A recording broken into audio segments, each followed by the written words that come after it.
Hello, all you wonderful people out there, and welcome to the stream. I am Raw Zim, and this is The Long Drive, being started for the very first time.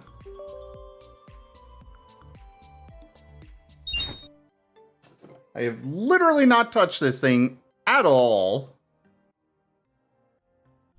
So let's see what it is. Joke. Is there music?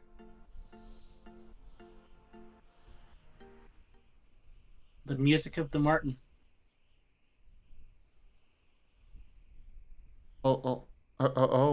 My head is...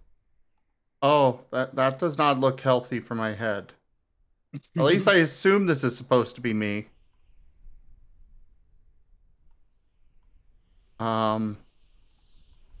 Why is there a peaceful mode? Are we gonna be fighting things in this? You have hunger and thirst. I see that.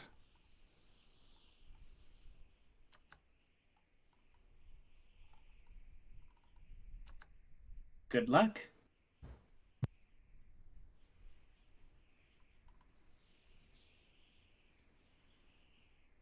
A whimsicott. Really, Syria? Not just a whimsicott, a were-whimsicott. Oh. A horrible, horrible fate.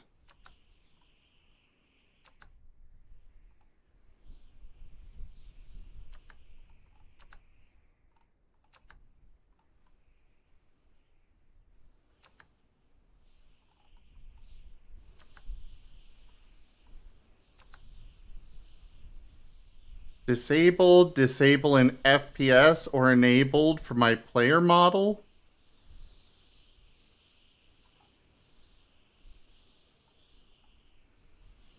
No mustache. Oh god, the mustache. Without the mustache, it's somehow worse. Okay, we'll keep it.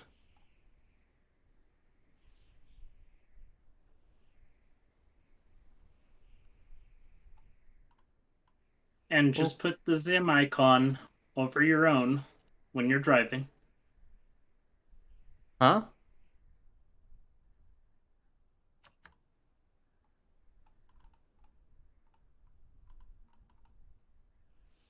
Alright, I guess we'll start.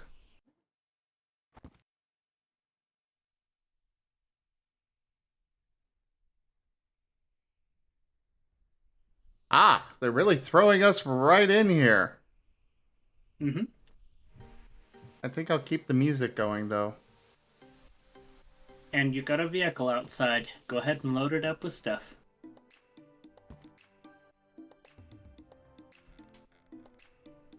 Oh god, what is happening to the hand? It's opening the window. Oh. Hey, look, you have water. Don't spill it. Oh, it does have water in it. I don't see a car. It's here.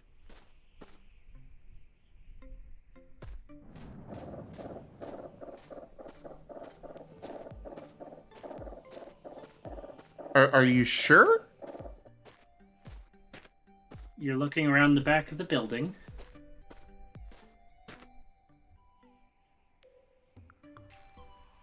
Oh. You found it.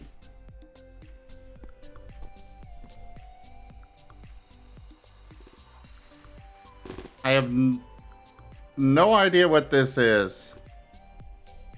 But apparently my character can only hold things at arm's length.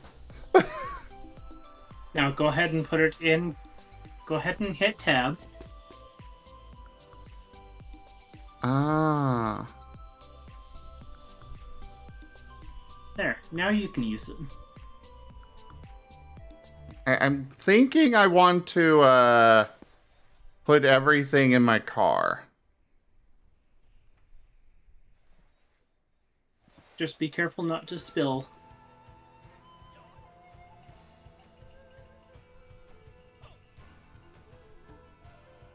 How do I unequip this thing? Very carefully. You made me equip it, and now it's sitting here in my... Ah, F. Okay. It's not sitting there. Now it's sitting on the floor. Ah, oil. I'm sure this will be useful. Boop. More oil.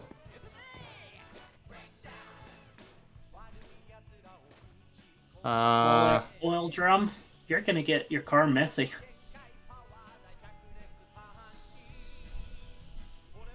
Hi there, Rob.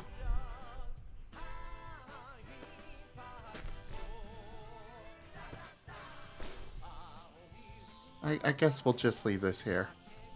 It's a little big. Spare tires.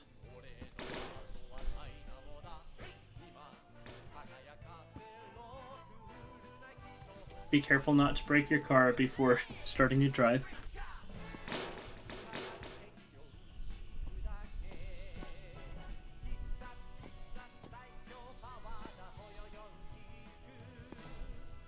Oh, I can't access the back seat.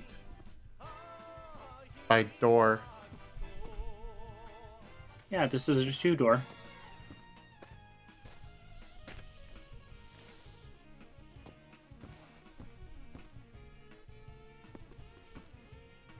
This looks like a toolbox, so we'll put it up here.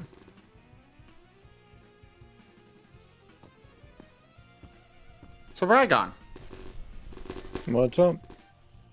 what was it that you were wanting to discuss?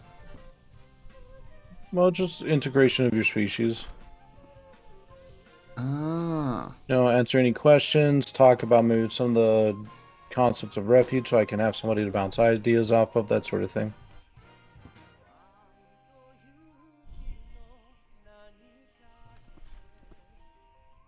Congrats, Zim. You found your first weapon. A fly swatter? I meant the gun right next to it. Oh, there is a gun.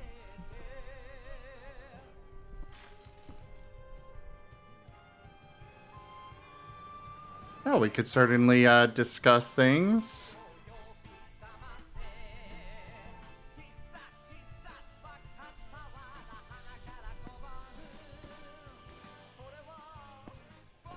Well, it's up to you. It seems like you're a bit busy. I'm literally just loading up a car. In a very awkward manner.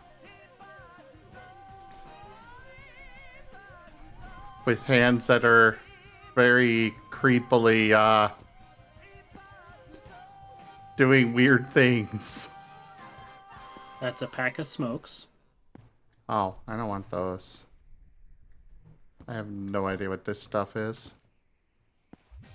Look at the icon in the upper left when you grab it. For the smaller items.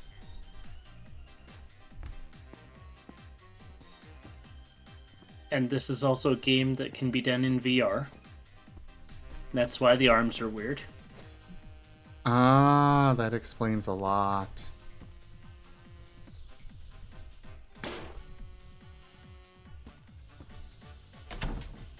Hey look, the door outside.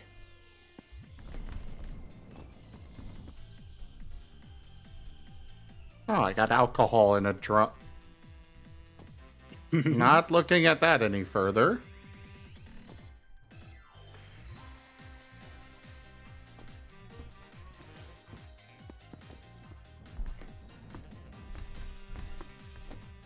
Yeah, Spare please part. avoid spoilers.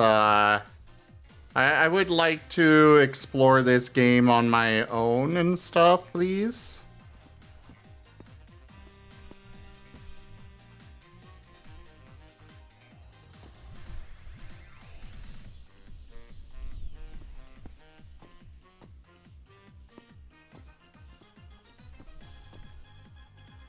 I have no idea what that thing is, but it looks like a flashlight.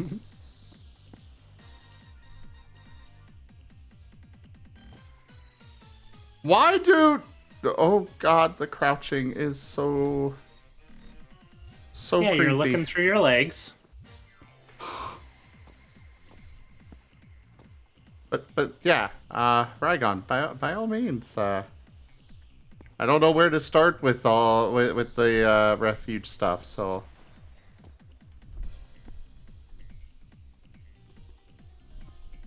Oh, feel free to ask a question. That's usually what gets me going, is because then I have something to think on. okay, where do you want to start?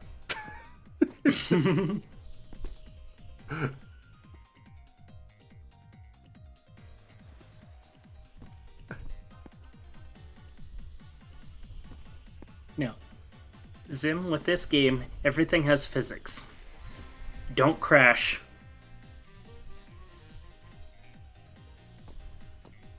Okay. All that stuff that you piled into your car coming into the front seat.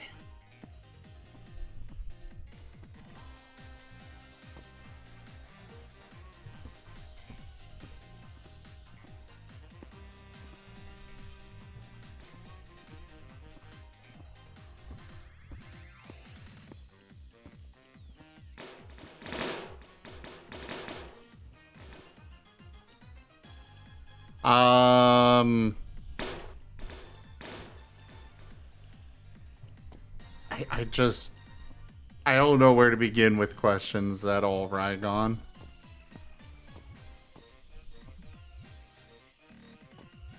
Well, give me whatever. I don't care. For places to start, there's always species, regions, concepts, ideas. Whatever was popped in my head recently, whatever's more solidified.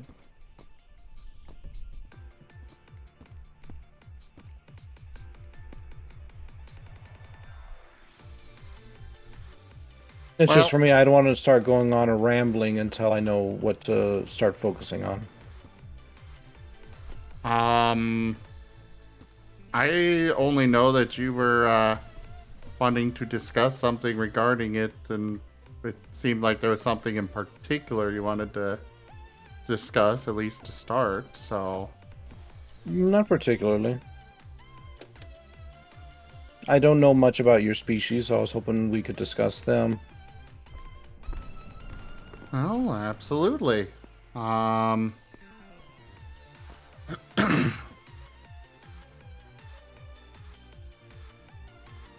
can apparently just drink from this random drum. I have no idea what's in it, though.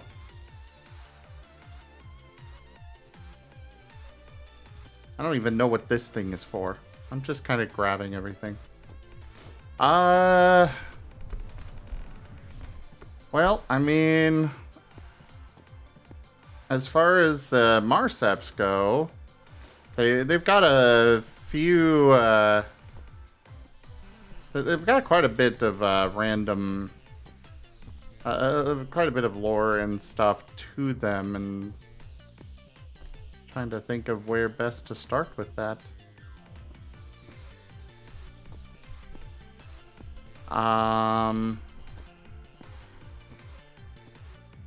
Of course, you know that they come from a world where there's a lot of quakes. Mm-hmm. One thing about their biology is that their joints are actually much more flexible than like humans and such. Part of that is so that way, you know, they're getting jostled around a lot, so they kind of developed that biology to help them maintain their balance. Oh god. Why is there just poop under my freaking bed? At least I think that's supposed to be bed. Is that a... Cat. I think it's a Chihuahua. We'll take the plush.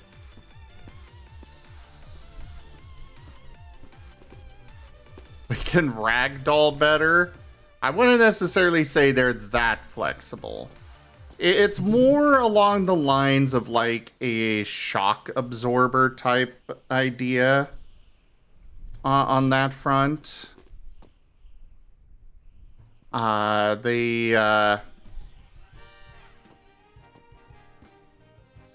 It's kind of like buildings where they're built on giant springs, a lot of big buildings, so that way they don't when an earthquake hits, you know, they've got There's a good example on stream. yes. Martens are great examples of springy looseness. Okay. So they probably got a good sense of balance. Oh yes, definitely. Okay.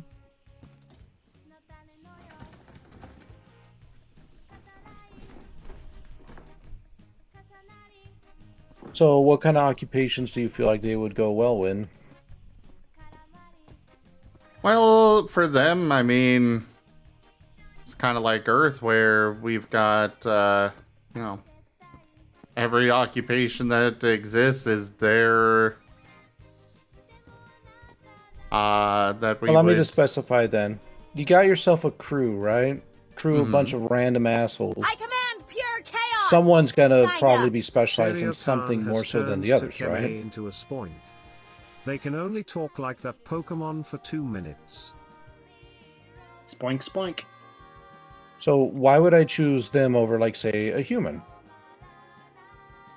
So first in off, such and such a thing? like choosing them over a human, first off, that simple capability of keeping their feet. It is very difficult in most situations for you to knock them off balance or knock them over. At least from, like, if you're actually trying to trip them, yeah, that can work. But, like, the sway of a boat or such, it's very difficult for them to be knocked off balance by the drifting of the waves, even in a storm.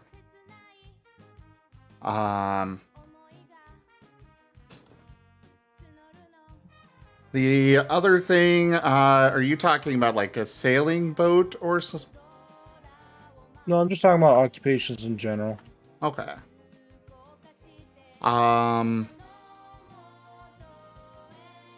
For them, their primary thing that they excel in is anything to do with like exploration, science. Their society as a whole highly values science, as well as the arts. That said, some of them do practice. They do have the crystals on the ends of their tails, where they can. The crystals on the ends of their tails are connected. They're very thin little bits of crystal that are connected by muscular fibers of sorts. So they are flexible when they want them to be, but they can also tighten those muscles to basically turn that into a blade. Okay. And yes, as Jaffer said, they're very good at building and repairing things. When you live on a planet where, you know, things are constantly being shaken, maintenance is often required. So people learn, it's something that you're being taught how to repair things in elementary school.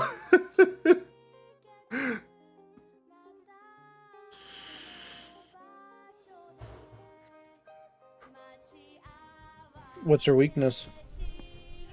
Or rather, what are their weaknesses? Well, Well, there's the their family and such is definitely it's both a strength. It's one of those both a strength and also a weakness. Okay. Because they treasure it so much, it is something that's very easily exploitable.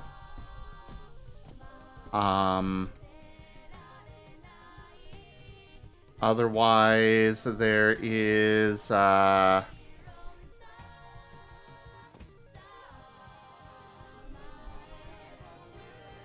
like physically, like as far as physical strength goes, they're not the most strong physically. Yeah, exactly what Jaffer was saying. Their bodies aren't built for building up a huge amount of muscles because, well, muscles are heavy and they are meant to be they don't really want to, or their bodies just haven't built up that musculature. Okay. So then, in a one-on-one fight, then they would most likely lose If you're talking against a stronger opponent. if you're talking about like boxing or such, it depends on the type of fight that's going on. Boxing, anything that relies on strength, yeah, they're gonna lose most likely. If it's something where agility would be useful, they do have quite a bit of agility. I wouldn't necessarily say it's a dexterous fight. They're going to be better than average, but they're not like god tier with dexterity.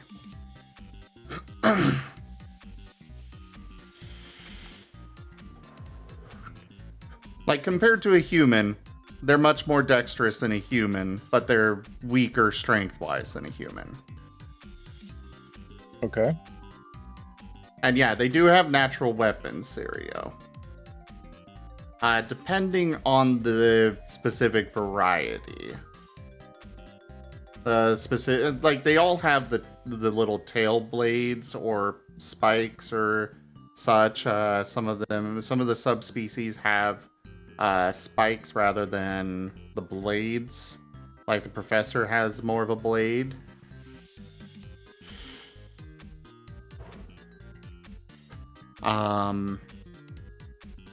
But some of them have shorter claws, others have longer claws.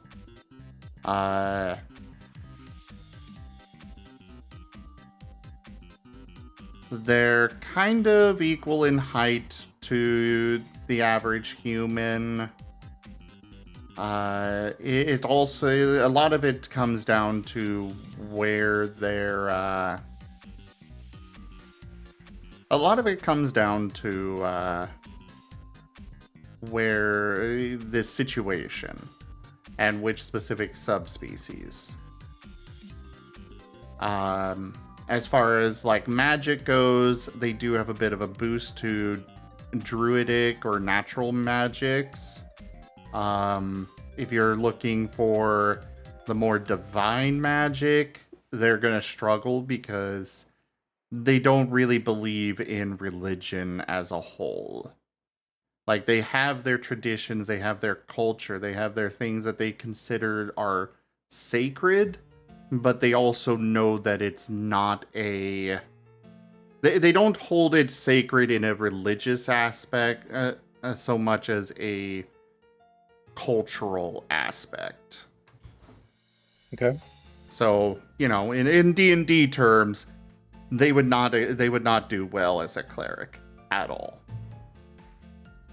In general, they would struggle a lot to be like, yes, there is this god up in the sky that is looking down and giving me power. They're going to really struggle with that concept.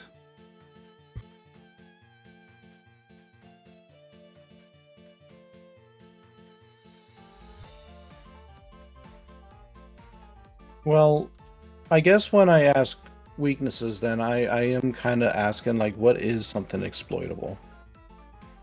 What is something that if you knew the species well, you could utilize very well against them?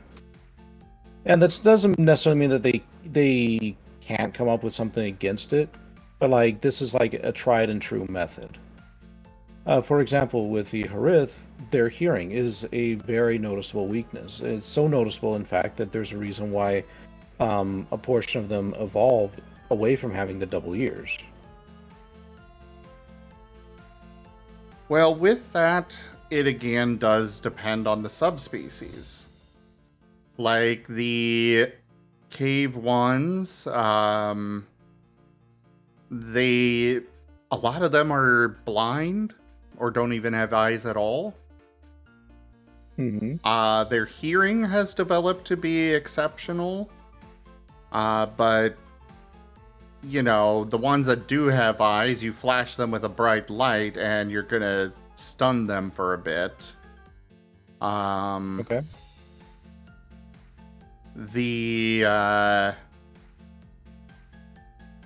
It just comes down to which specific subspecies, because they all have their strengths and weaknesses. Okay. How would they fare against, say, like an opponent that utilizes like magic or mind issues, like mind powers? Like, suppose a creature wants to charm one of them. How would they fare against that? I feel like they would probably be pretty decent with their analytical minds, with their science-based minds.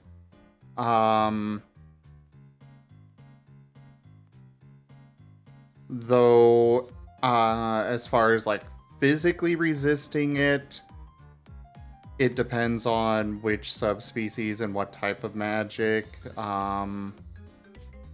The charm in particular, it's something that depends on what they're being asked to do.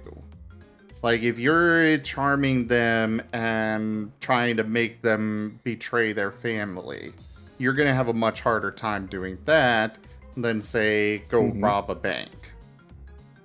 Gotcha.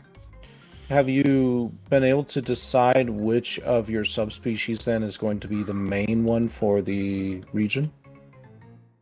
I was planning the primary one being its own unique subspecies that has evolved with refuge in mind. Okay. Because part of their druidic magics is that they kind of can accelerate the evolution process in a way in order to physically adapt to their present circumstance. It's kind of what they've been doing for years with, like, that comes with drawbacks. Like I mentioned with the cave ones, they accelerated their hearing and such in order to survive down in the dark caverns. But that wound up coming with the more rapid loss of their eyesight.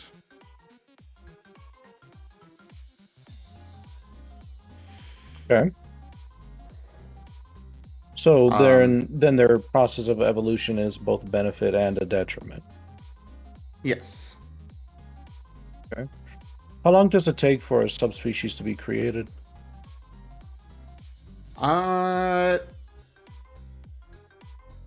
It's usually so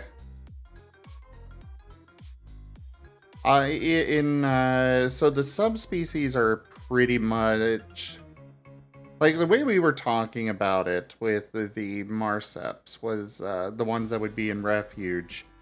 Those ones would have come over around the late around basically the Renaissance era for Earth, their version of that. And that's when they really started to learn how to adapt. But with them having been separated from the rest of the Marseps, the ones in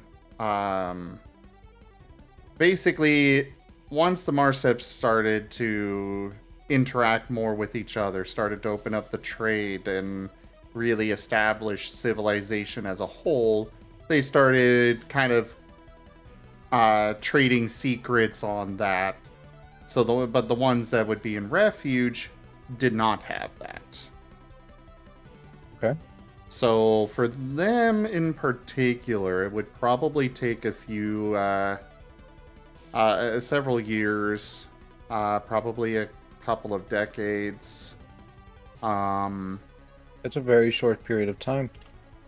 It's sped up by their magic, but it's still something that it's not that they're going to be done with it in that time. It's that they're going to start adapting to this situation over that. That's when you can start seeing some adaptations to their present environment. Oh, okay. So it's not like finalized, it's just an in progress. Yeah. Okay.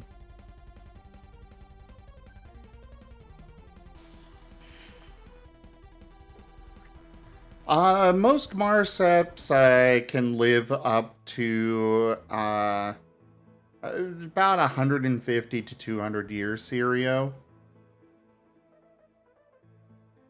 That's their general life expectancy. Their biology is a combination of a... my brain is blanking on the term, but they're not just a carbon-based life form. They're a combination of carbon and the... God, what is the other one? The S one. I think silicate? Silicon. Silicon-based? Yeah, like silicate. Yeah.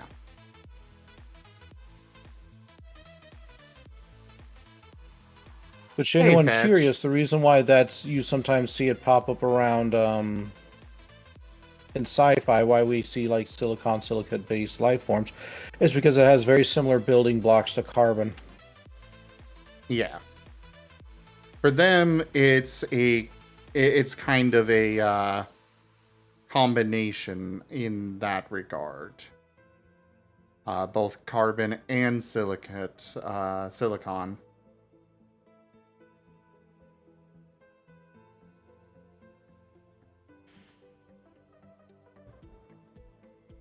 But yeah, regardless of like physical weaknesses and such, the easiest thing to exploit would be the family. Okay. It is both, and by family, I will say that they do have a loose definition on that. For them, the family is not just the blood. I know here on Earth, humans, we've got definitions of family that also include friends and such. But for them, it is, when you say family, by default, that includes your very close friends, your actual blood relatives, so on.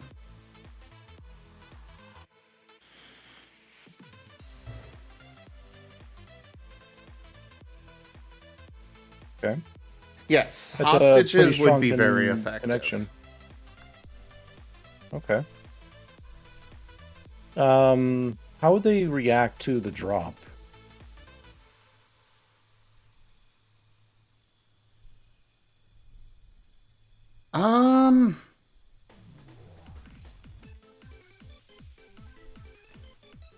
So the drop going into refuge, there would be confusion.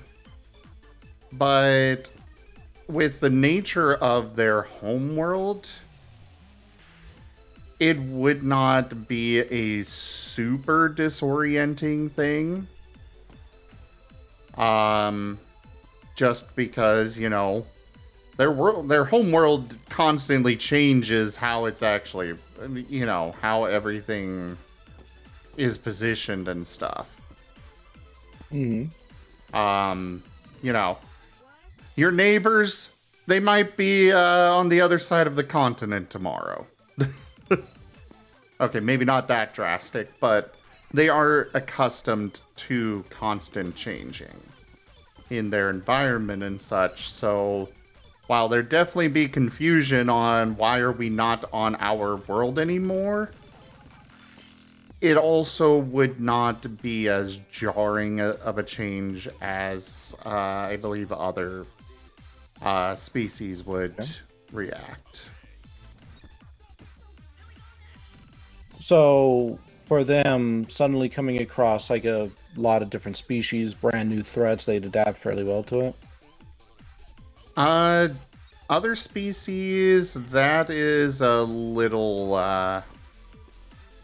like as far as the world, their land itself being in a different place, that would be something they'd adapt well to. The ones primarily that would primarily be in refuge, it would be the first time they've ever seen them. But they would not be hostile by default. It would be more of a reaction of curiosity, which could be good or bad.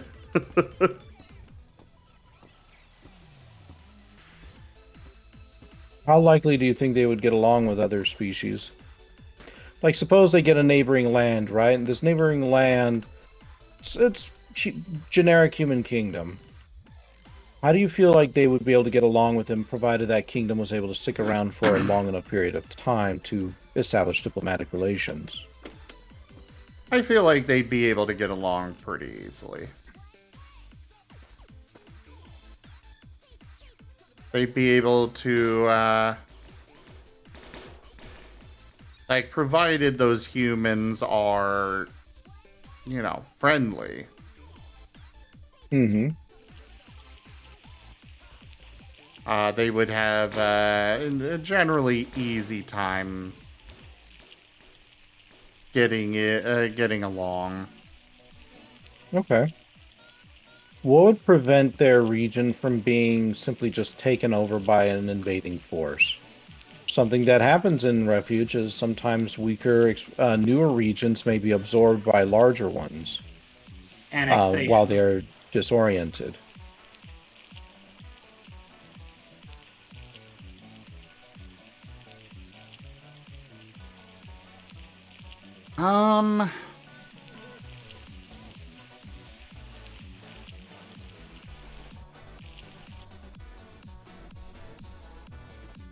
So as far as that goes, with the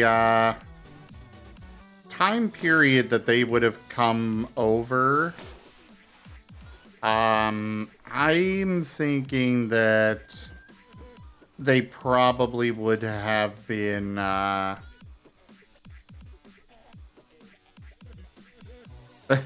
well, yeah, Jaffer brings up a good point. Their buildings are very reinforced.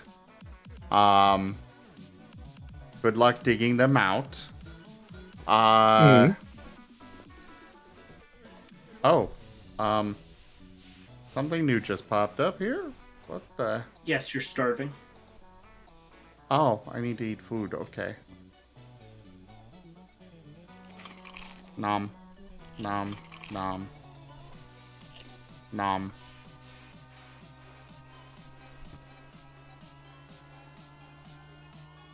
But another thing about the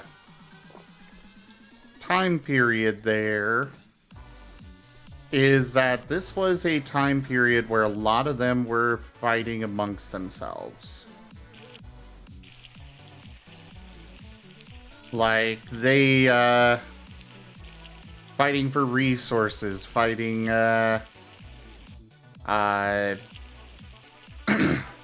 fighting for resources,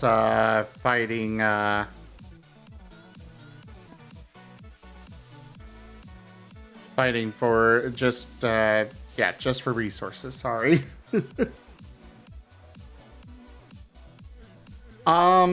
Yes, what we're talking about, Jaffer, is that with them would come their homeworld, including the Quakes. So, you make a good point there, Jaffer, is that it would be kind of like invading Russia in winter. Like, a lot of people their biggest strength would probably be their environment itself. They're used to it, others are not. Mm-hmm. And you have, like, there are constant quakes there, but there are major ones that can open up huge rifts about once a week, which would be, for them, they're used to it. For somebody else, not so much. Okay. It would be easier to say you're a part of the society and annex them than to take them over.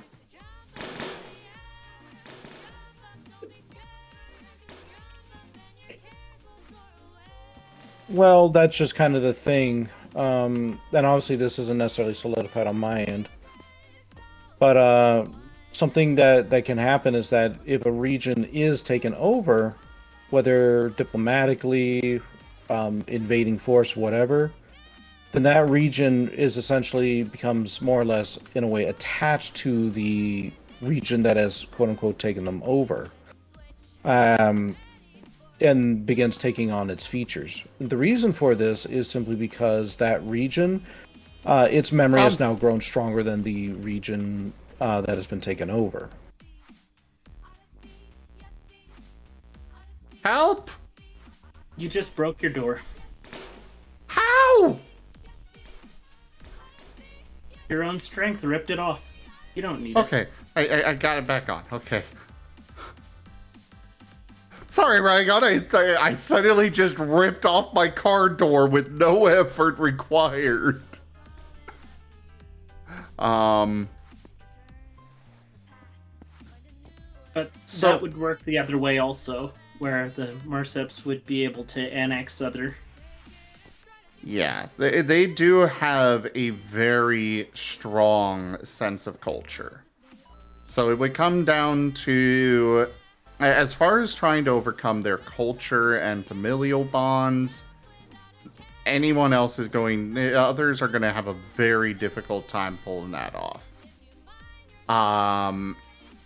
Actual, like, military-wise, that is a possibility. Okay. And then, Now, the reason why I say this is not necessarily to state that your region is going to be conquered or anything like that. yeah, It's just that in order for a region to retain its identity for a significant period of time, most likely it is because it has some features inherent to it that allow it to, well, again, retain its identity. Resisting the invading force, or possessing a strong kingdom or a strong military force. Or its memory is just so strong that even if another invading force were to come in and, say, wipe out the sentient people, the land itself would still remain its own thing. well, one thing to note is even when the physical body has died, they are still alive. Mm-hmm. They still live on through their crystals. So that is something that I will say is that while other regions, they would lose that hold on their society, they lose somebody dies, and thus that person is no longer, I guess, in a way, keeping the memory of the place as it is alive. Mm-hmm. For them, okay, yeah, they're dead, and their physical body's gone, but their mind's still there. Okay. So the region would be able to retain a strong individuality to itself. Yeah, I would say so. Okay.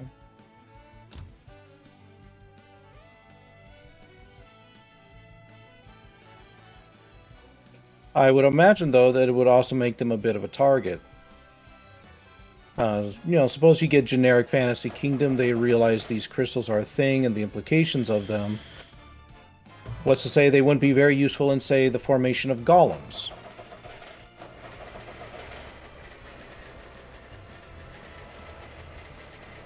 Um, You know, that sort of thing. one sec, sorry. How do I actually drive this car? You're driving a manual. Good luck.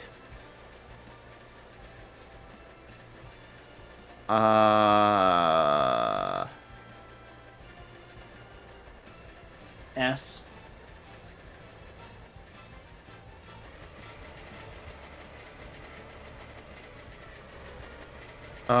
Why is the car... I'm hitting F or S. Why is it not going back?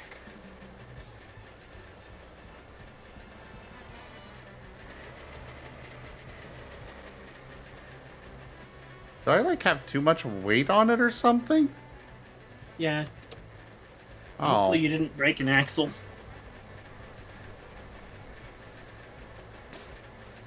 Oh god. If you get out, How do I get out? Ah, there we go. you can push the vehicle out. That's easier.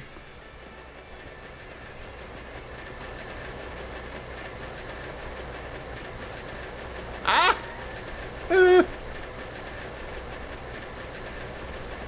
Stop ripping things off! Hey, you found the bumper.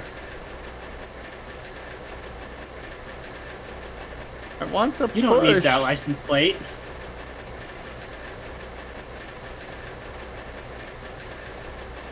How do I push?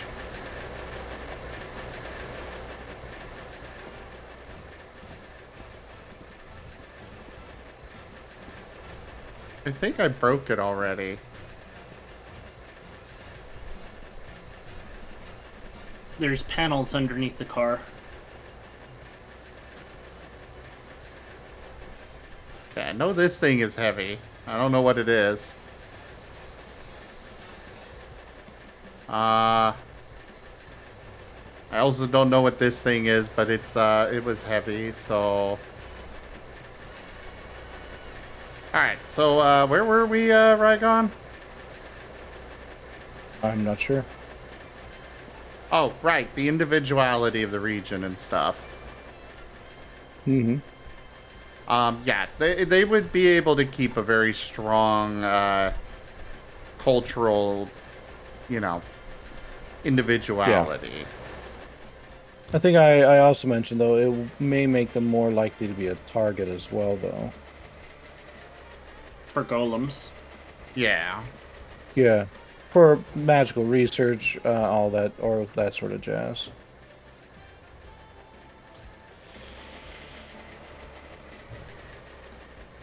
Jaffer is asking, what happens to species that have been turned to slaves? Because he would be half tempted to add one of his own original species to your world. Species that are turned to slaves? I mean, that's a good question. Species themselves do have a potential of losing their own identity. However, this is a far less likely case, and it usually happens during the drop itself, where an individual may end up like in a region, and the regional memory overrides their individual one. So, for example, he experiences a drop, falls into Hirasu, and becomes a Harith. That's not to say this can't happen outside of the drop. It's just usually if it happens outside of a drop, it's more purposeful, or it's because there's very, very strong like magics, technology, or whatever at bear. It's not one of those things where you just have to worry about waking up in the morning and suddenly you're something different. I think it might be Fru. Yes, your car is now in the basement. Well, what the hell am I supposed to do now? You can walk. Oh. Bye, car. It's loaded up for your next trip.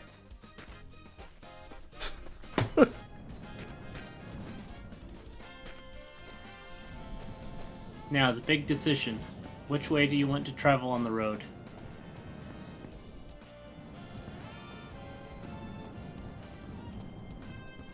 I guess I will go this way. The Fallout 1 death scene? The skeleton on the side of the road.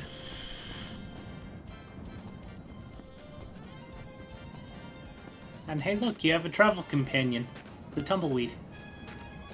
Hey. But yeah, to answer the question more fully, I mean, generally what happens to slaves of any culture, really. They are taken and are usually worked until death. Although that's not to say a population of slaves certainly can't be created. There have been plenty of species, for example, that have been turned into wandering species, where they have no home realm of their own to call their own. Well, and this could be due to a variety of factors. Their region was invaded and lost its memory, or perhaps a species dropped in, but their homeland or region from their original universe did not. You know, or they were created artificially. All sorts of different reasons.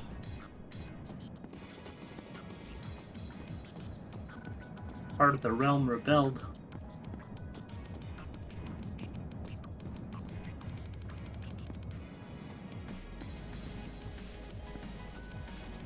Does that answer your question, Jaffer?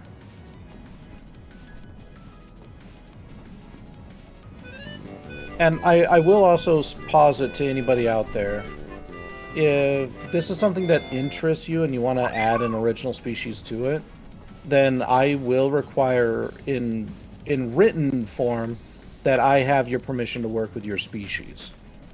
And the reason for this is that at some point, a lot of this stuff is going to be published. It's going to be commercialized probably to a certain extent. And I want to avoid the headache of having gone through a lot of work, maybe commissioning art, getting references set up, and nearing publication, and then suddenly somebody's like, no, I don't like this anymore, I'm pulling out, and I'm taking everything with me.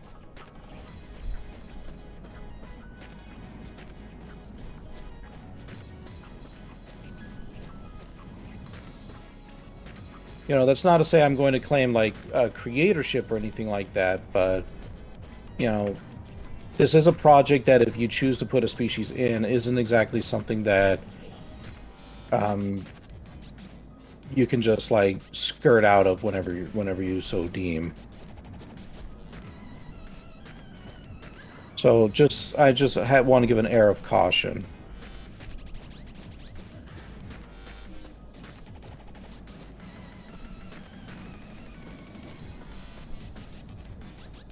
Oh, Zim, are you enjoying your long drive? Not particularly, considering my car got it fell into the garage or basement, and now I'm not even driving. Well, it didn't help that you pulled out what was below it. Well, it couldn't get out anyways.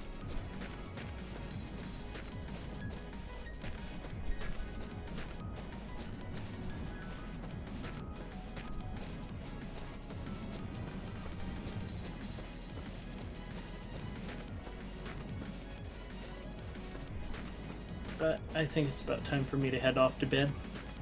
Sure thing. All right, good night. Karma asked about joining voice, but never actually joined it. Wow. Well, you know, it's maybe because I showed up. But Japper, what are you kind of thinking of? At least I believe that it was Japper that was asking about that. Yeah. And if somebody could read out his responses, that would be good. Jaffer says, the gist of my species is they are lizard-like. They have extremely hard scales on the level of modern ballistic armor. They are very strong but slow. They evolved to be slow as it didn't affect their hunting ability, as they can warp or teleport themselves short to medium distances. He has a lot of rules on how the warping is restricted. They are clumsy and relatively slow mentally. Not dumb, but slow to learn new things. Okay. Well, there's always a few things to consider. One of them is all species within Refuge have very definable strengths and weaknesses. It's not to say that they can't be like, say, a jack of all trades kind of species or anything like that. It's just that within Refuge, these elements, and even within their own home region, these elements are going to be used in their survival. So, like for example, if they're warping, great strength right there. They're able to get around real well. Weakness, they're not as smart. So that may mean like they as a civilization could be prone to, well, maybe becoming somebody else's force. Which I'm guessing is why you asked about the slavery thing. So I could easily see maybe like a imperialistic kind of civilization simply engulfing the lizards and their home region or whatever into their own conglomeration.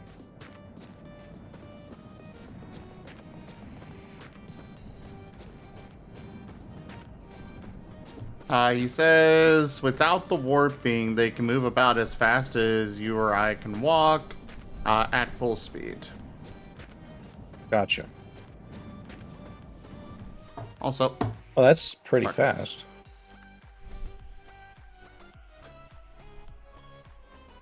Here, I'll see about getting your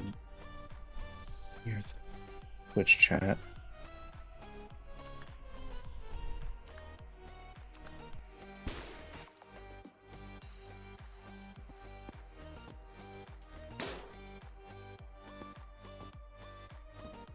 oh god. Well, at least I've got a 4-door now. And of course it fucking crashes. What's up? Oh, just my Firefox crashed while I was trying to open up your Twitch chat. Oh.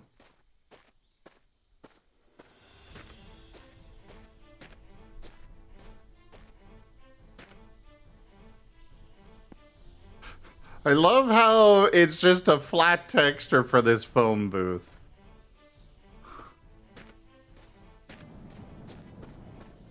The phone is a lie.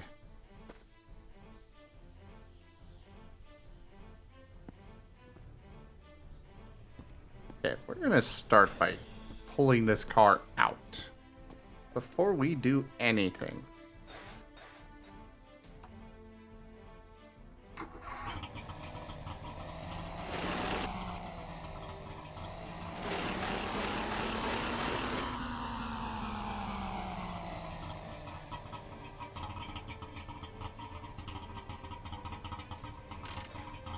Oh, the handbrake was on, okay.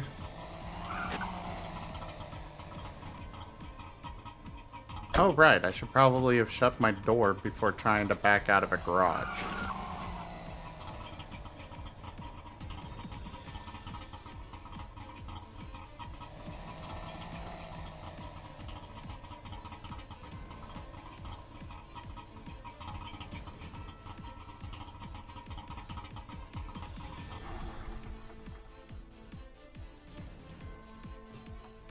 Oh, the fuel tank is almost empty.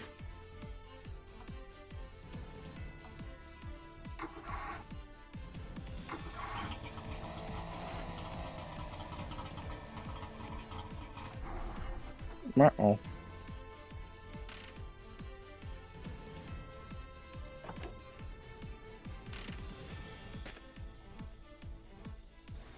Oh. Standing at 7 feet tall on average and easily being between 600 and 650 pounds average weight. Yeah. I'll be right back. Okay.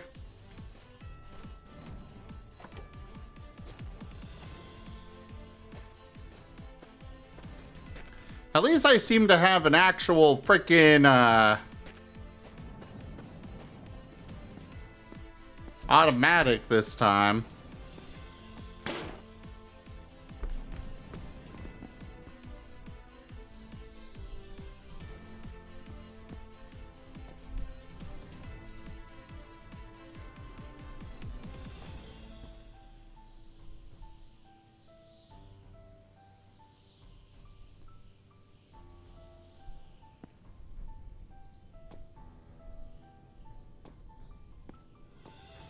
Alright.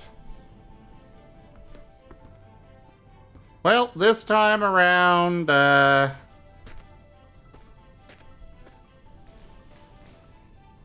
at least have the car out of the garage. And I think this is a freaking bar of gold.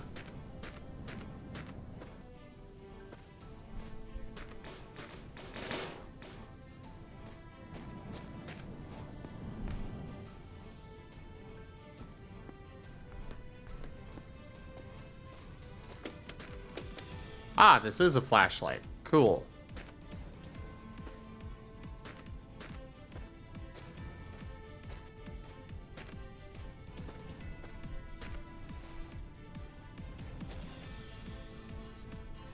Oh, he's a Banui.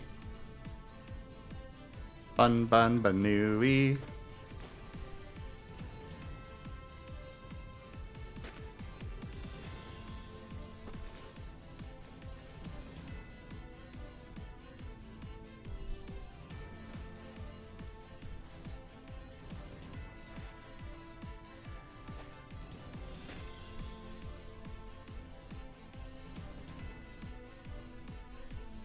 Pew pew balls? That's literally what they're called.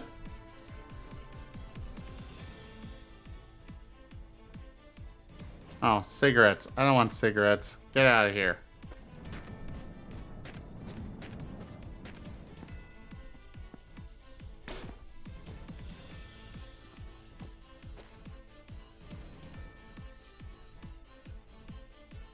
And yes, I found Blitz.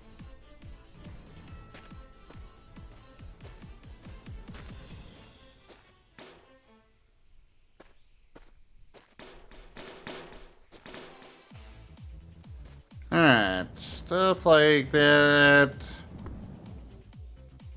I don't even know what this thing does. Okay, I'm back.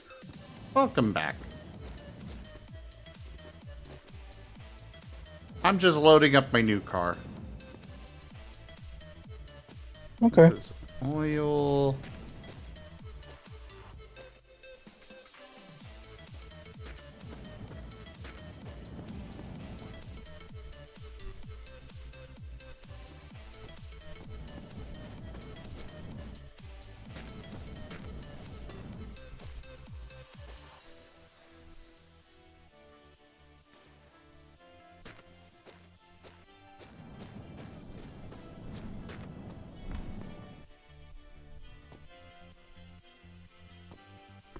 What even is this thing?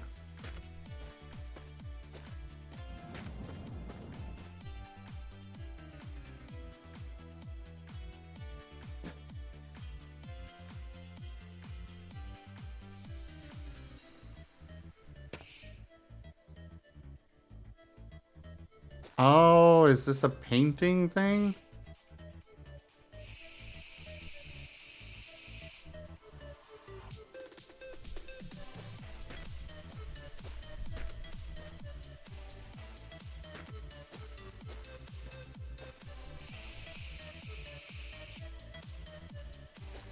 Well, it's definitely not working there. Ah, it is for painting.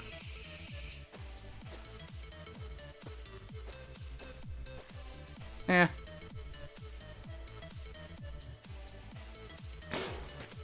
Sure, we'll put it in there.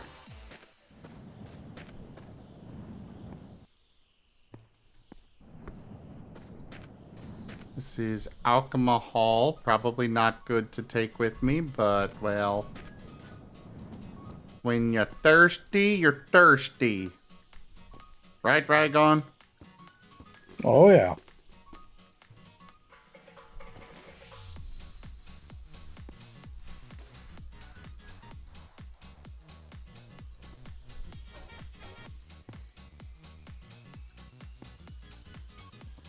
How do I fill this thing in the sink?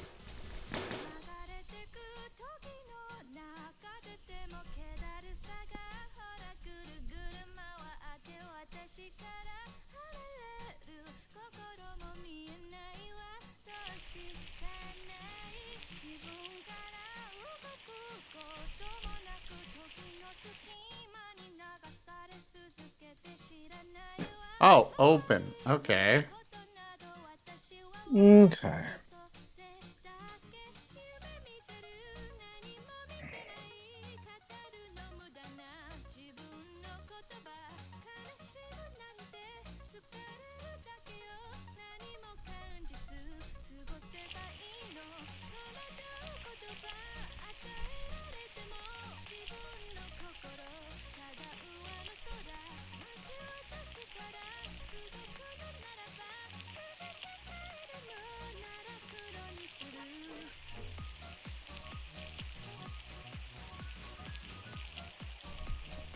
Now...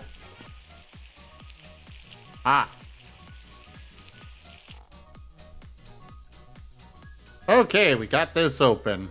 Or filled up. Wait, why did it leak?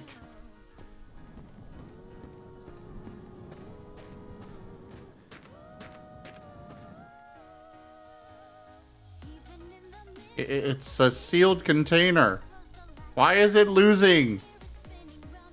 Why is it losing water?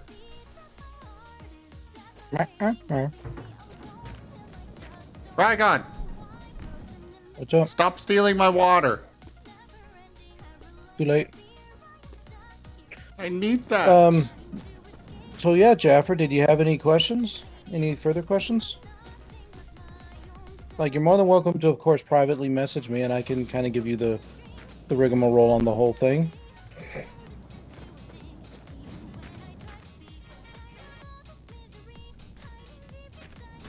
Sure.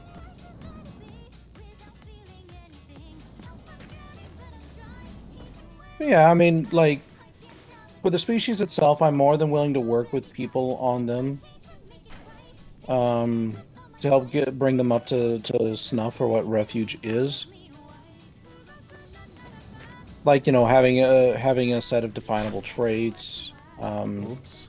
culture, civilization, language, all that sort of jazz.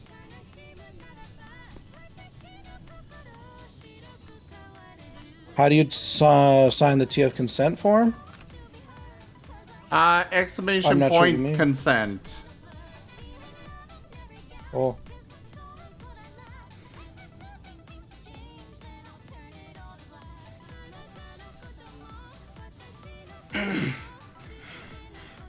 What is this for?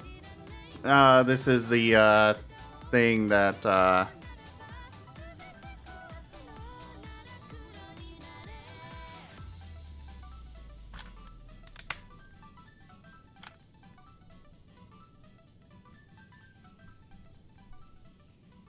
The thing to what? the TF bot thing. Oh.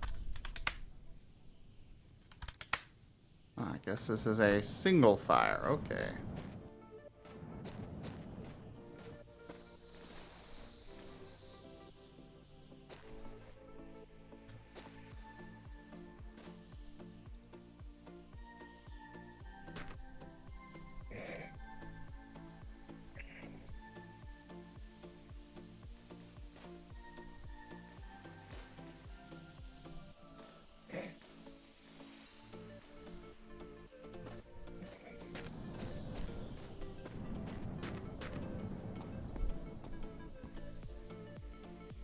To sign the TF consent form for Rygon, you just need to exist, and then the Rygon TFs you.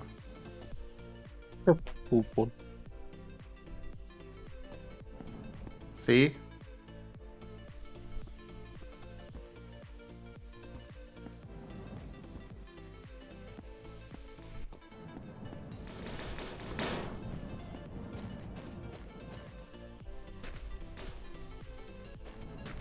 It's very easy to get TF by the Rygon.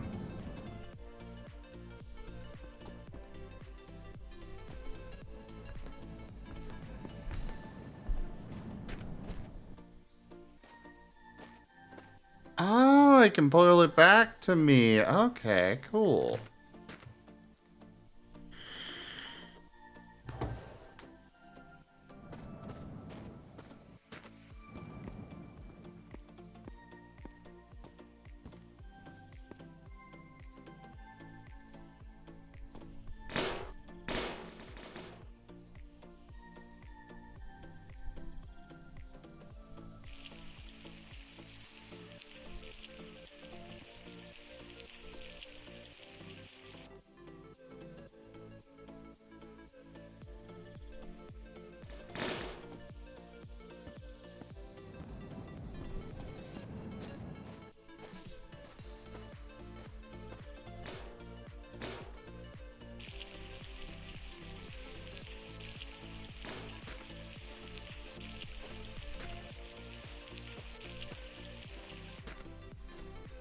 So, the warping rules.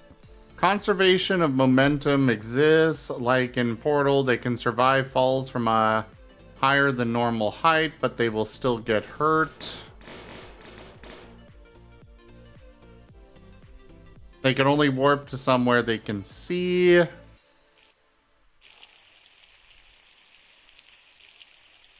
Good to know, right? Good to know, Jaffer.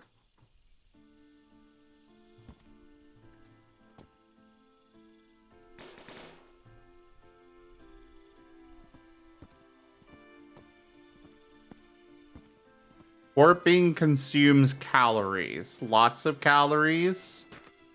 Well, that's an interesting mechanic.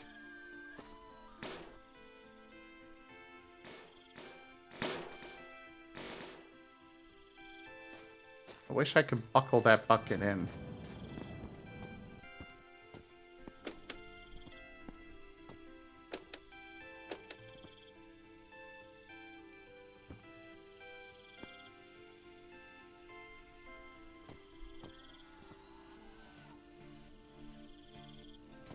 Oh, I can carry more than one thing. Cool.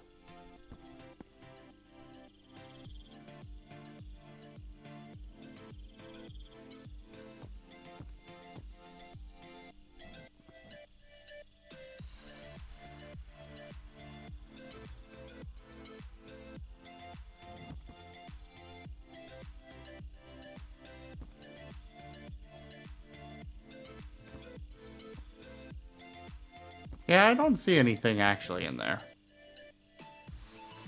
What is this thing? Like, what's in it? I really wish there was a way to find that out. I'll just leave it here.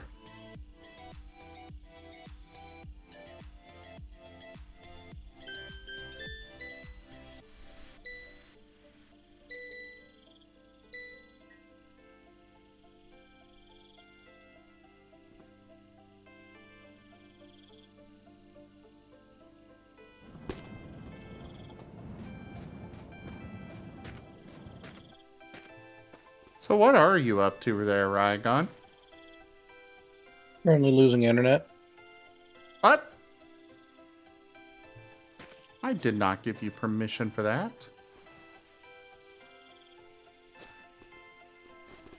Or your internet. Sorry.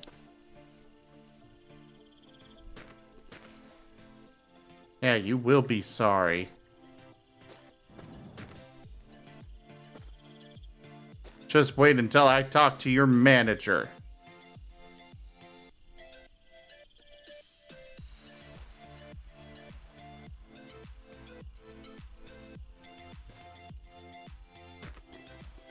In addition to normal foods, they can eat raw meat, plants, bark, even some forms of stones. Interesting concept.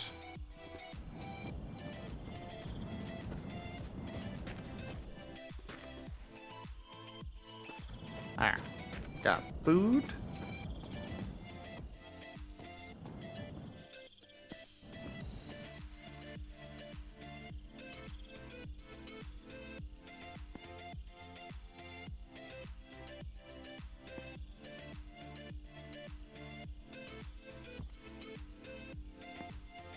I don't know what this thing is either. There's a lot of stuff in this game that it's like, what is this?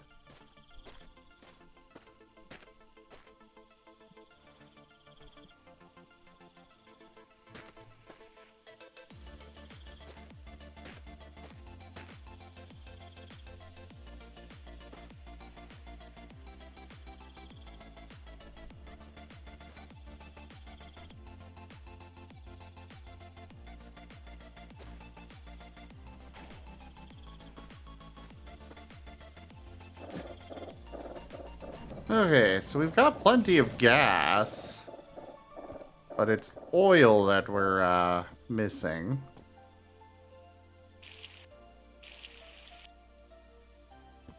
Oh, I think this is oil.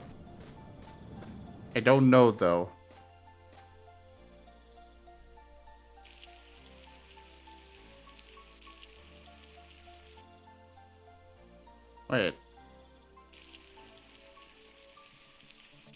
Why is me filling this with oil reducing my gas? Oh, I see. The fuel tanks. Okay, I see how this works. It's a percentage of how much in here is gas versus oil. Okay. Oh, right. Yeah, you make a good point. I probably don't want the oil in the gas.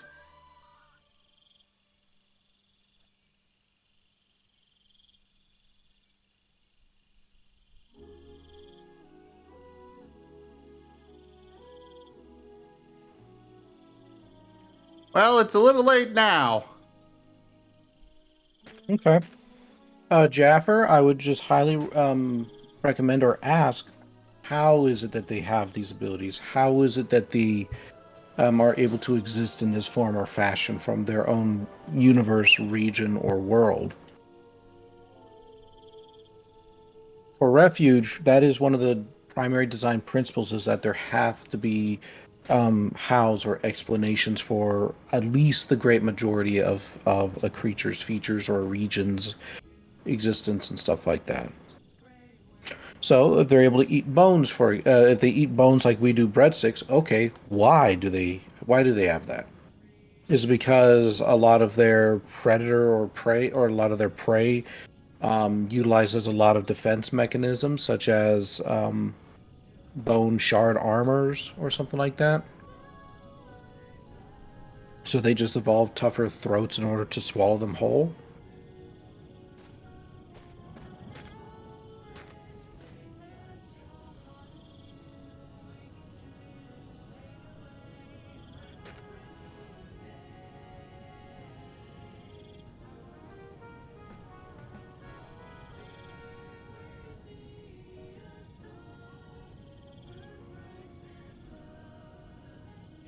In comparison to human senses, hearing is slightly worse, eyesight is slightly better, smell is much better, taste is about the same, and touch is much, much worse.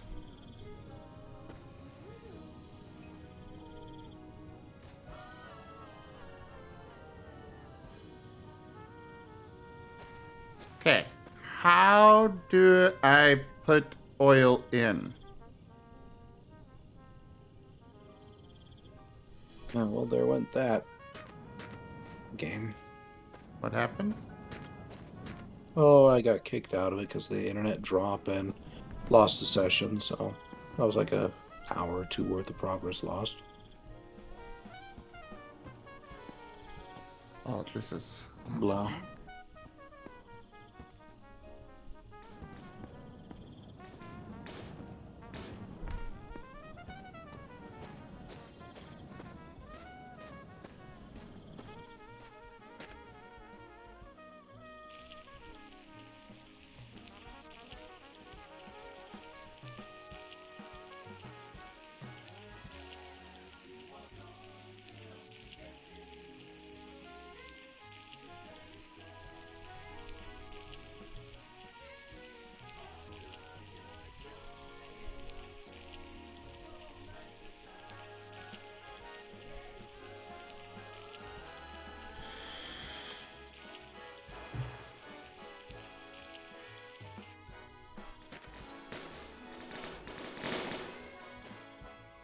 I have no idea what kind of car this is, Sirio.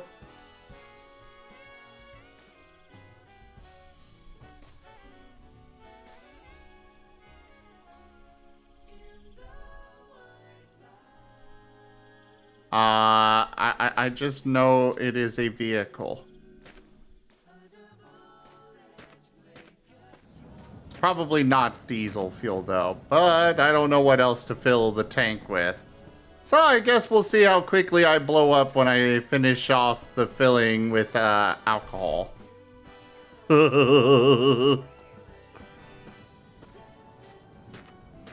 Runs on hope and a dream.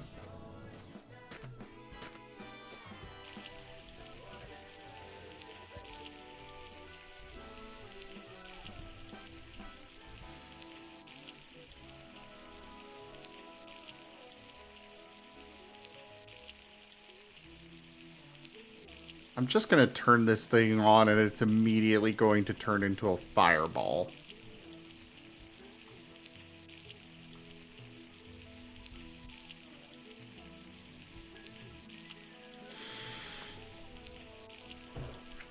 Well, the fuel tank was basically empty, Neo. And, I can't find, gasoline. So... YOLO.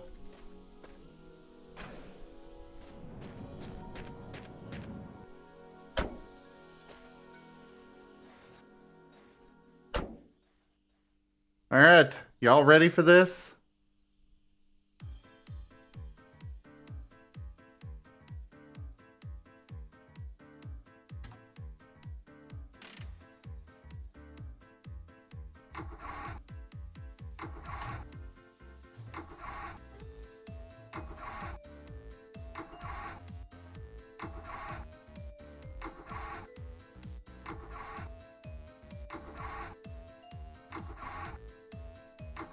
Oh, I guess it's just not gonna start at all.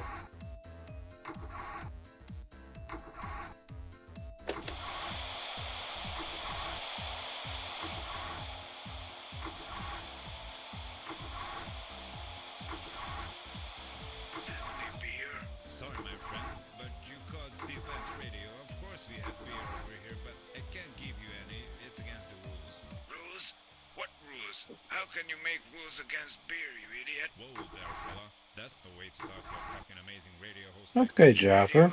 So they're a high magic species. I can't get out of my house. It seems then that perhaps their nutrition is partially magic based as well, I would imagine. Which means that it's not necessarily the stones that they are accustomed to eating, but rather the magic inside the stones. They just simply have a strong enough system to process it. Next to a cacti and some rocks. You know, So if they were to enter a region with a poorer magic, I don't know, memory, identity, usage, whatever, they may actually end up, to a certain extent, starving, or even having their warping abilities be restricted. The next song should totally blow your ears out. Even if you got blinded by a nuclear blast or something, you still have your ears, I hope. Listen to this. So... do I have to restart again?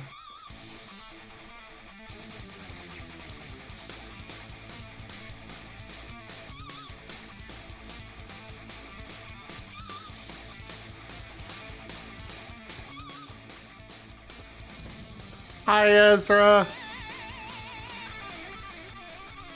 Oh. Well, that just happened, and there went all my water.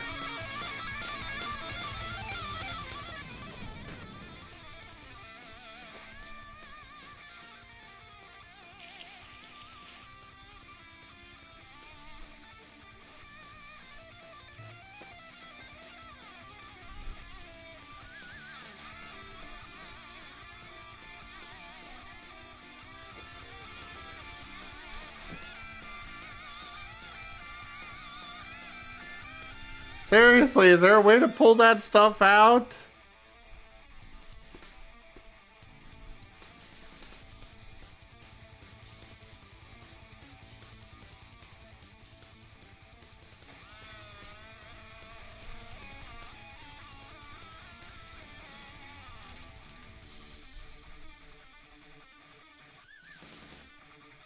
Is there a hose? Maybe.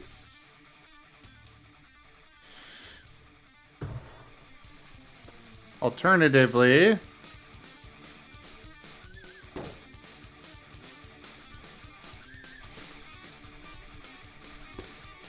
can I just put this in the gas tank?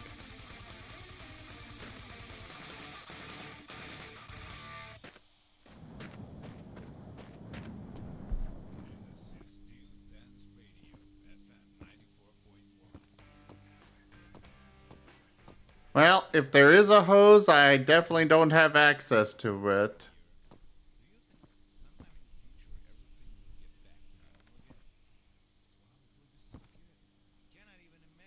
Jaffer is writing a bunch of stuff for you, Rygon. Okay. Develop further. There will be like a huge virtual space that could have been accessed from our computers. And, you know, we could have put pictures on there, pictures of our pooping dogs and babies, and everyone could have watched it from all across the Yeah, world. that sounds good, Jaffer. That's just one of the things. Like, if you want to have a sit down and design session, I'd be more than happy to have one with you. Would be like anymore. But moving on to more positive news, it seems that the wildlife is starting to get back to normal. Ooh, this should catch fire. I've seen a lot of animals coming into the studio this morning, including rabbits. I think there will be plenty of food to eat in the future. And don't forget, eat beetroot because it's healthy. Steel Pans Radio.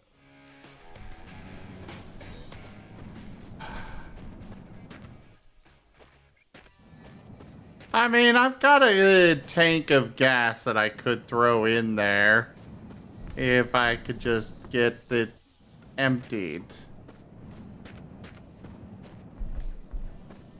Ooh, there's a second floor.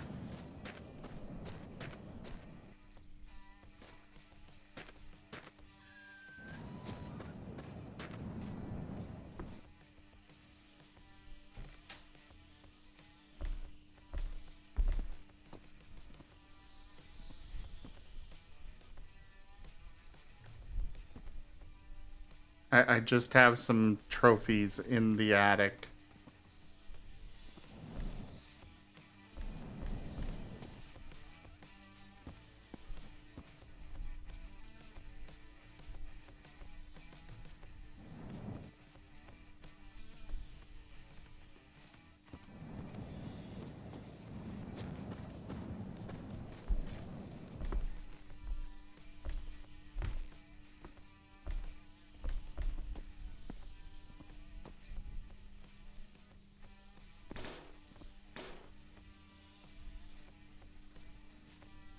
That's just water.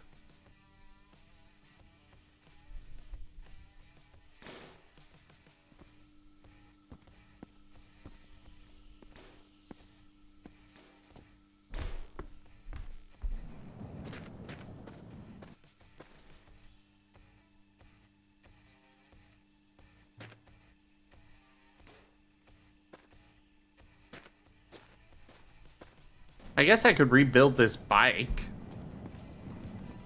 At least go somewhere. Maybe.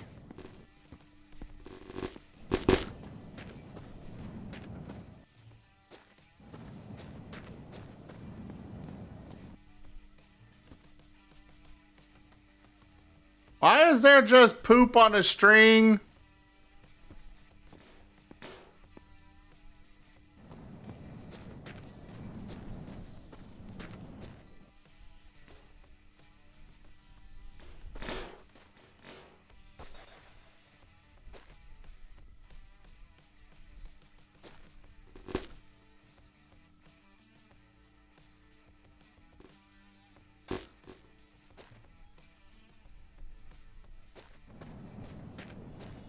Okay, I give up with this.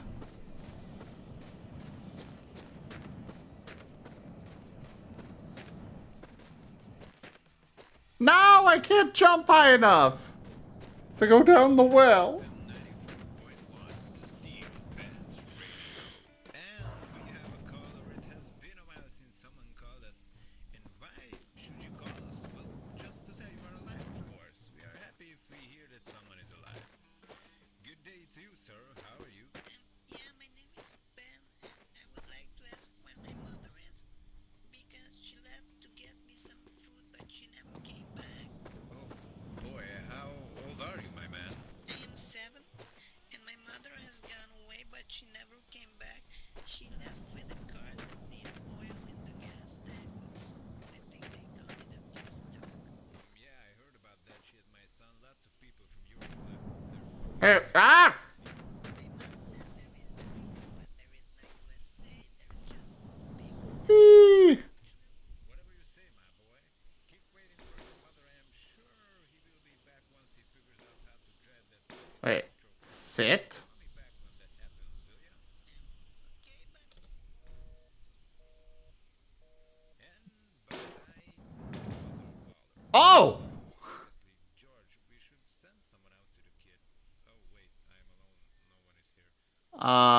Push.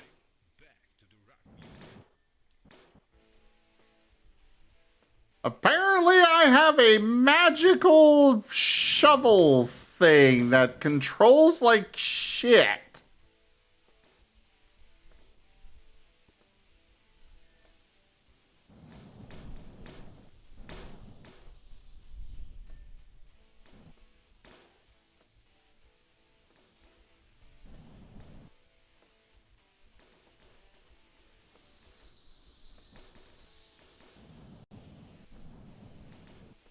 Oh God.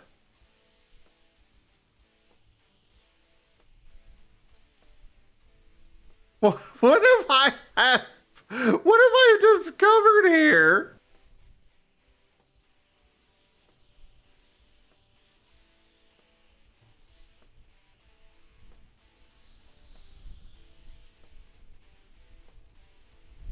Yeah, that's not a bad way to put it, Jaffer.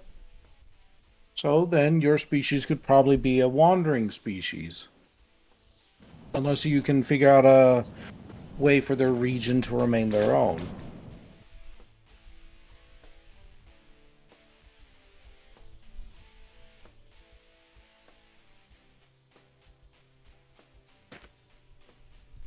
Alright, back to the main menu.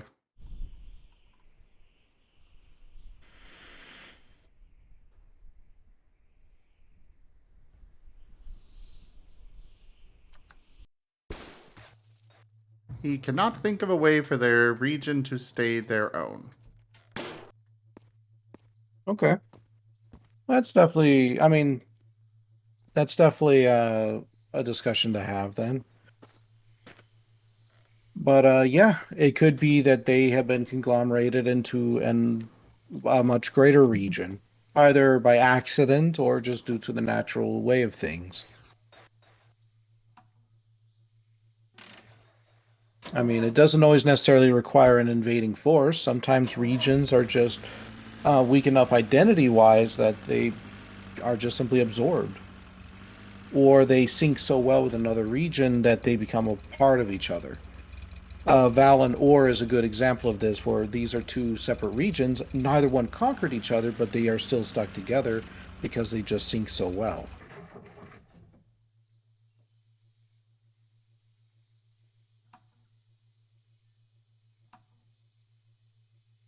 Okay. Let's try this again.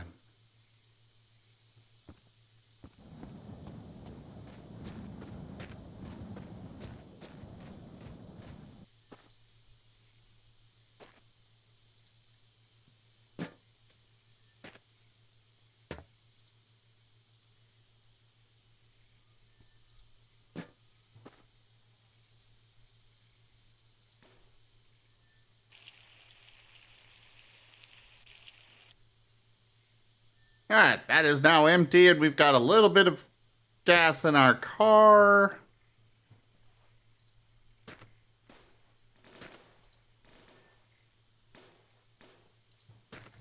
There we go.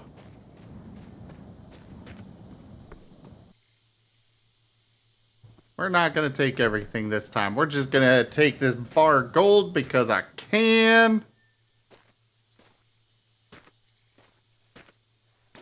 We'll take the water and the food because that's a thing in this game. Oh, flashlight would probably be useful.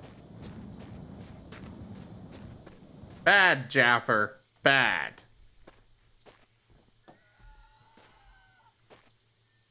He wants his people, his species, to eat marseps. Well, everything's got weaknesses. A creature that exists off of eating magical rocks probably would find marsups to be very tasty.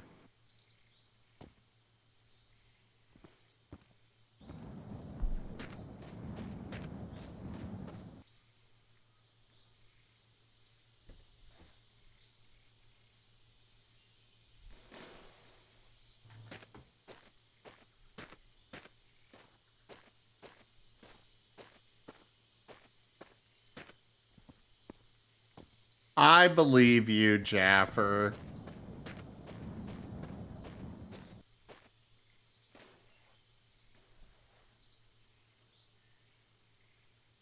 I have magical extending arms!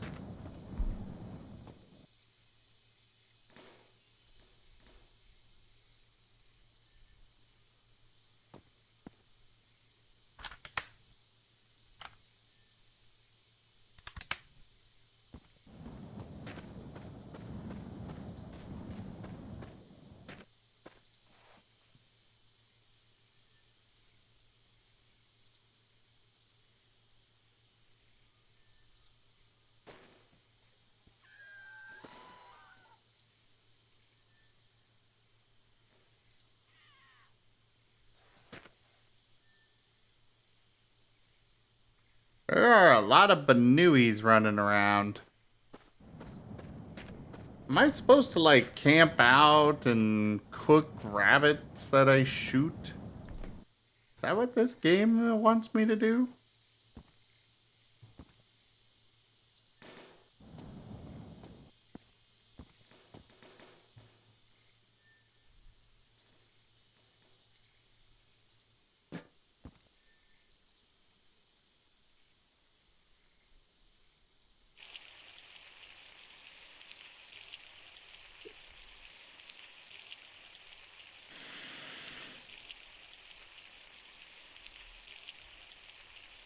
It should be noted that humans have very great visual acuity in the animal kingdom. Ah.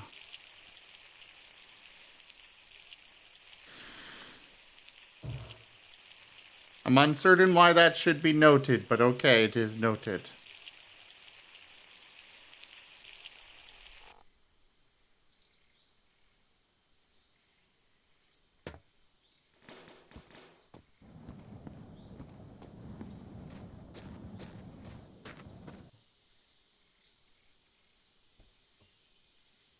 Oh god.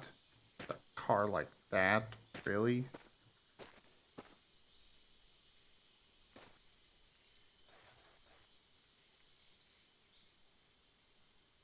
Oh, so that's where I put in the water. Or the, not the water, the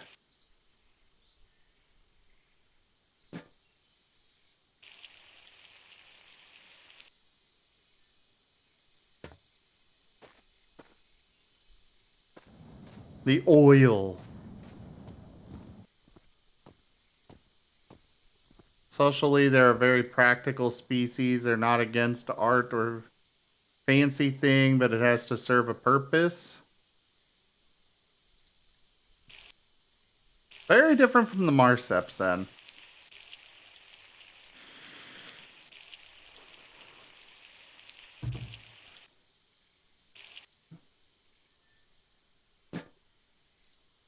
I'm kind of curious what they consider fancy to be.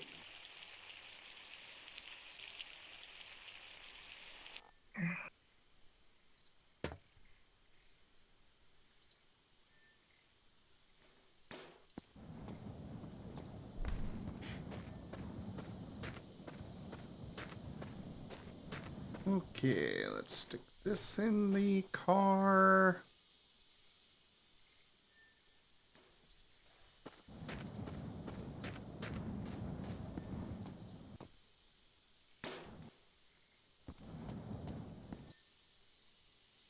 Grab that. Grab this.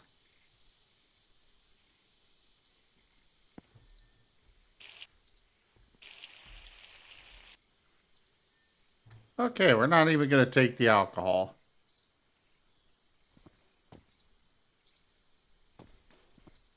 Because the alcohol requires... or it reduces my thirst stat. And I definitely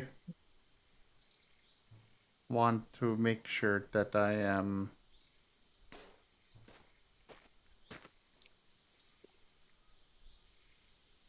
not doing that. There, we got fancier new radio.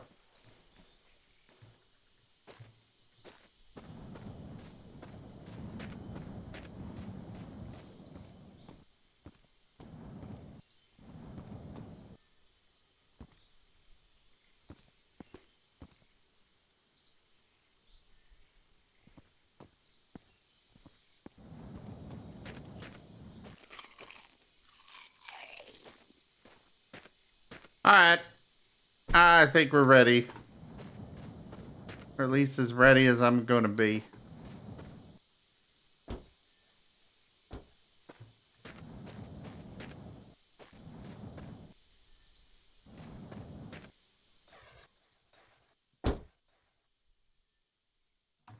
Let's get driving, finally.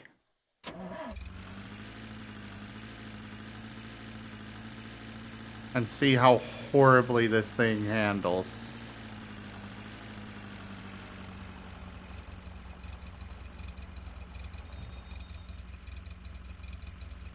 Oh, I guess this is literally the end of the road. Alright.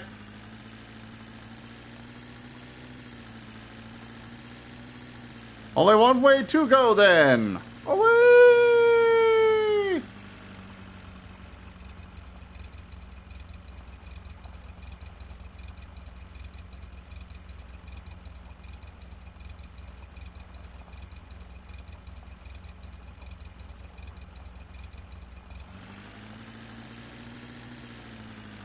Hopefully I find somewhere to get more gas.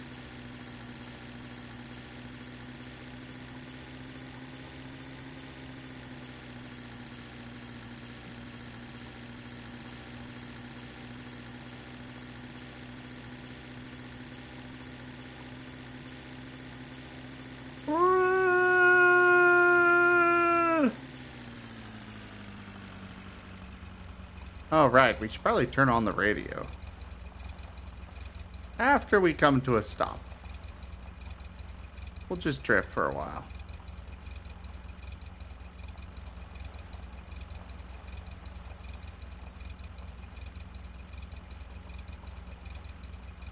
Alright, gone. What's up? What you doing? Nothing at the moment. Oh.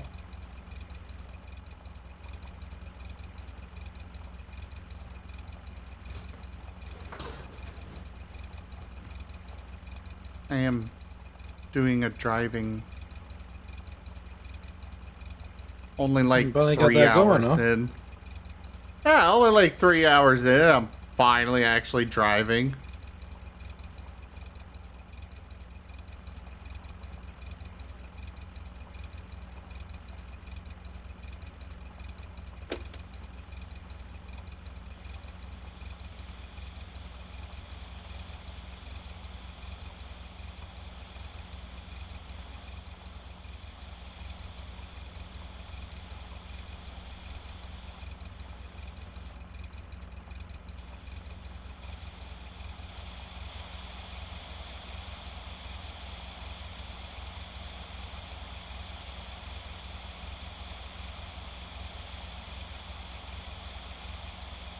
What are their aspirations as a species, Jaffer?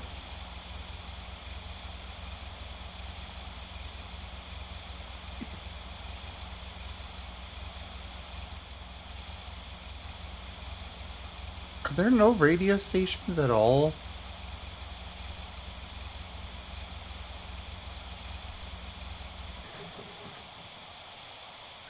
Nem is csoda, naponta 1000 malacot vágunk le, némelyeknek 2 feje van, némelyiknek Yeah, this is How do not they even serve- in English. 2 teste. Go ahead.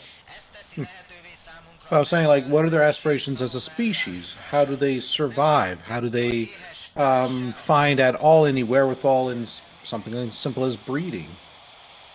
There has to be a reason for your species to want to continue moving forward in some way. Being practical minded is good, but if there's no emotional aspect at all, then I can easily see that species just quickly dying out under the pressures exerted around them. Especially when refuge is more nonsensical.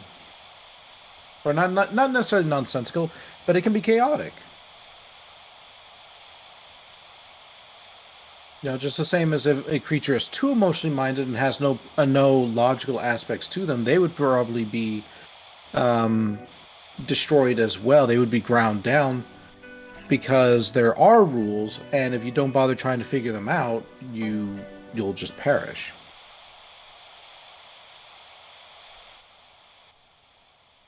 Does a species need an aspiration beyond not going extinct? Yeah. I mean, yes and no. Like, obviously, nobody wants to go extinct. Nobody wants to not stop. Nobody wants to stop surviving. But by aspirations, I mean, like, how do they go about that? What is attached to that core value? And if they don't even have that in terms of keeping themselves alive, like, if they don't even care about staying alive at all, then I'll be honest, why are they a species? Why are they Like, how alive? have they not just, like, communally just committed harikiri, like, forever ago? Like, I'm in the business of trying to create an interesting species, interesting things that will allow others to be inspired by. So just simply having a species for the sake of existing, to me, is just simply not good enough. There has to be more. And I'm not talking on your species particularly, Jaffa, or anything like that. I'm just talking about in general.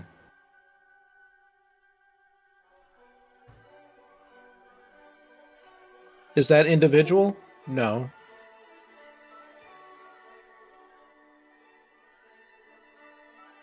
Species and species members may have individual personalities, but that doesn't mean that they don't have certain inclinations in one direction or another.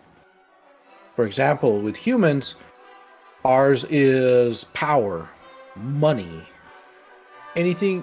Our basis of survival is built upon those kind of principles that the more we have, the more likely our chances of survival is. Of course, it's way more complex than that. Of course, there's more to it than that.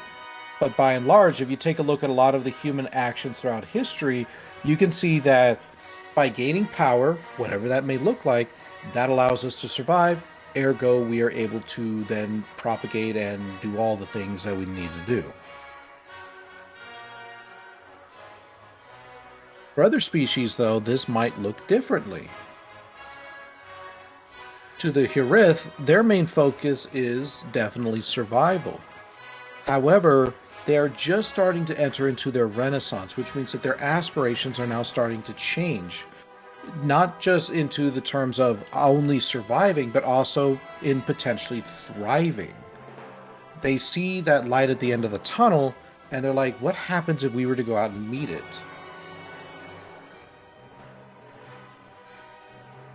But this could look like a lot of things. Sometimes it's love, just like you say. Perhaps a necromancer or other undead force is kept alive due to that power of love, and it's been corrupted in that way.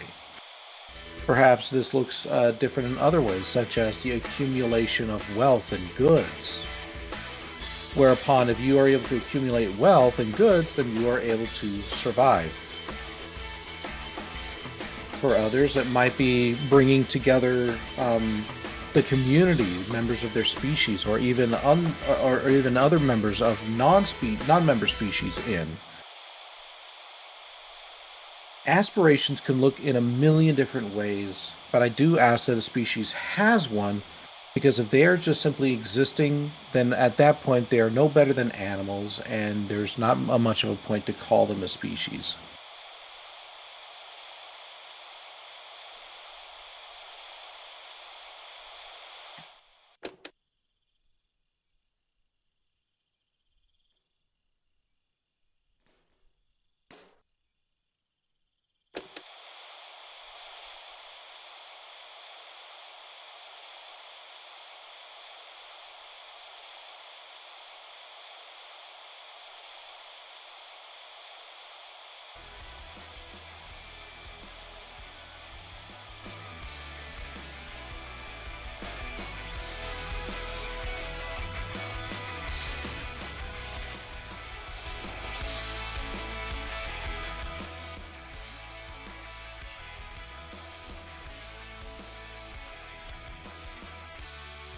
Okay, finally found a radio station.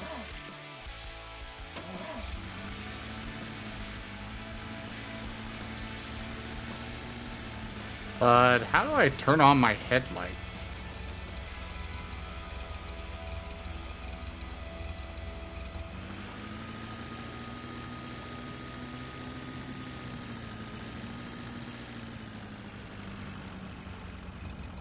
So, is there anywhere in particular I'm supposed to drive to?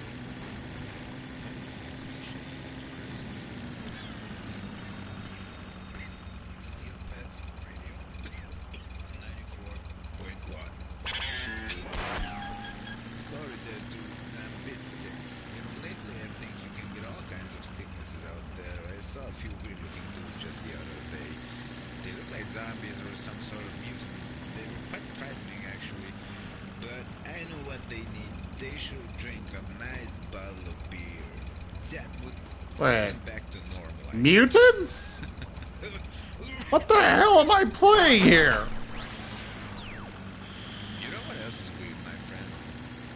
I rarely see some good old American cars. You know, these European shitboxes they left here are just a bit slow. I know, some of them look The quite hell? good and they run on much less fuel than the American cars, but still I miss them. And you know what else I miss? Good fucking music. Hit Was that the moon? Oh, hi, Rock.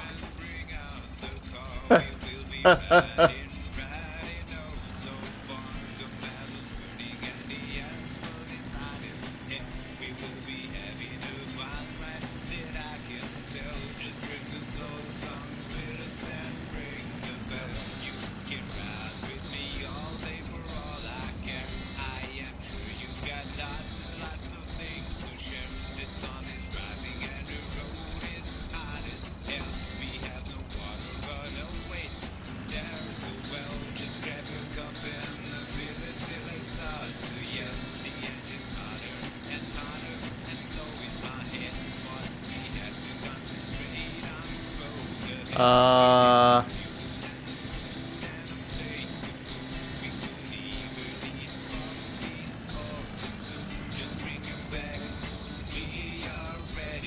I'm just kind of driving and have no idea what I'm looking for, where I'm going, or anything. But there's something with a red light.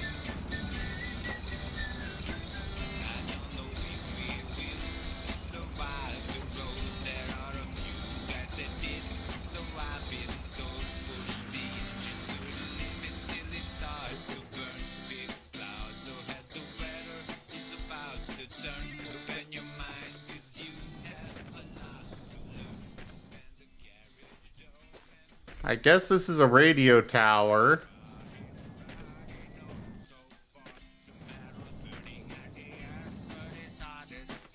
The needs of the many outweigh the needs of the few. Ah, that kind of philosophy.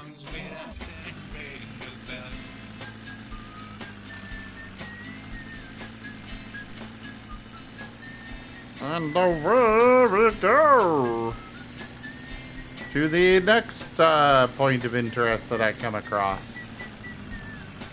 If there are any.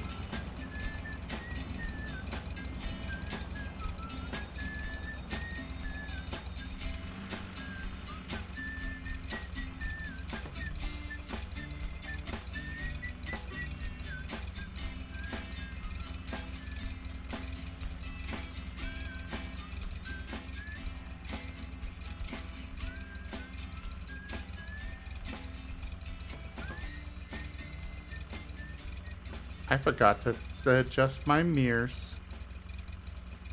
Oops. Steel Pants Radio.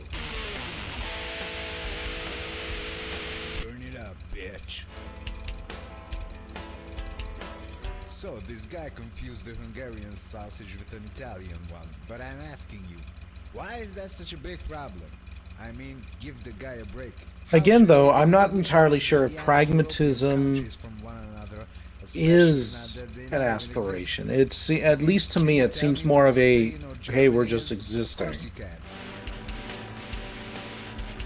Everything is all over the place, man. The countries, the cars, hell, even I mean, I'd have to put some thought into it, because I'm sure it could be spun in a way for a species aspiration.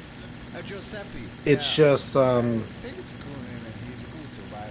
pragmatist by all measures deals with the now. getting some chat. So it's hard for them to look into the Jason, future. are you in my head again? You could state like, okay, pragmatism, Gotta love that guy. He is like my we twin want to brother. have really strong By the way, communities. I All right, confuse food fine. all the time, too. So they want to I have don't really care strong what I eat. communities. I just want to keep a full But then rockin' if they are a stomach. species And who's I also wanna hear prone to rockin' being the music. thralls of other Hear that. species, I would imagine that that would create quite the upset. So then, if they are the thralls of other species, perhaps their species' aspiration is to regain independence again.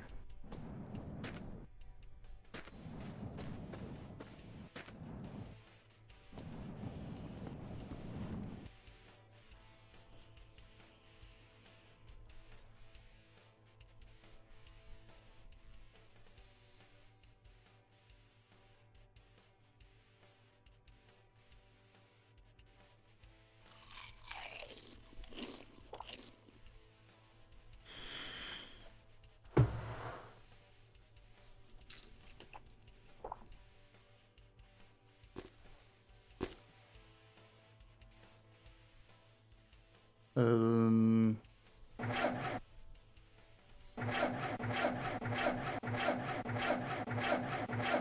Oh.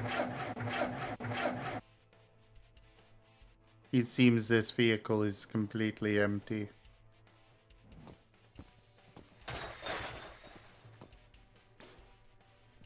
But I could pop off the door.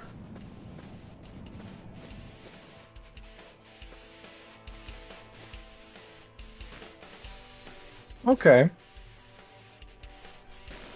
So they are improvers as well. They want to try and improve things around them based upon their experiences as a species that pretty much devastated their entire planet. I think that is something that you could definitely work with because it's pragmatism made into a function. We don't want to die. Great. How do we not die? By improving our environment. Great. Let's improve our environment. You drop those suckers into refuge, and you would probably see a very distinct period of, or not period, but a distinct set of behaviors from them that would help them to separate from the others.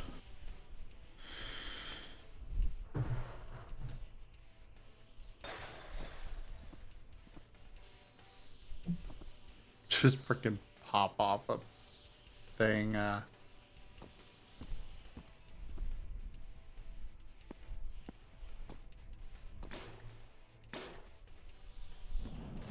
Ooh, what's this? Oh. More of whatever this is.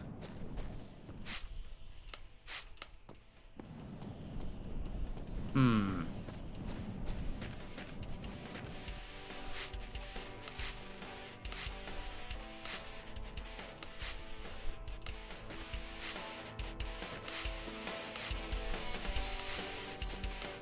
I have no idea what this thing is supposed to do.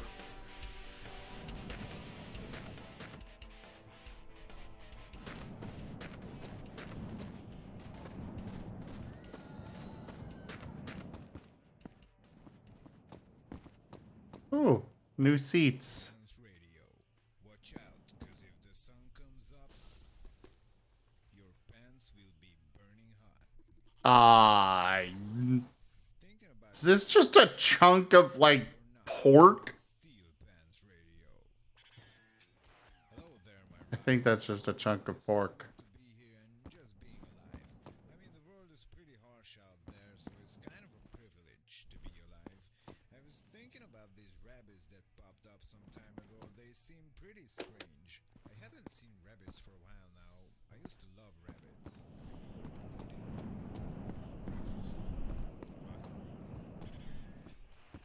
Well, whatever it is, I can eat it. Maybe they are taking revenge now.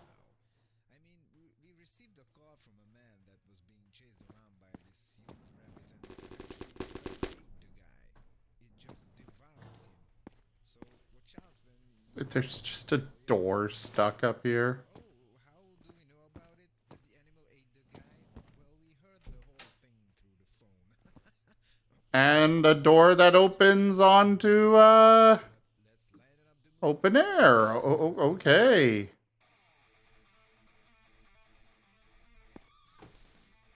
I think that was weird, but I've seen houses with that design in real life for some reason. Oh, there's bread over there.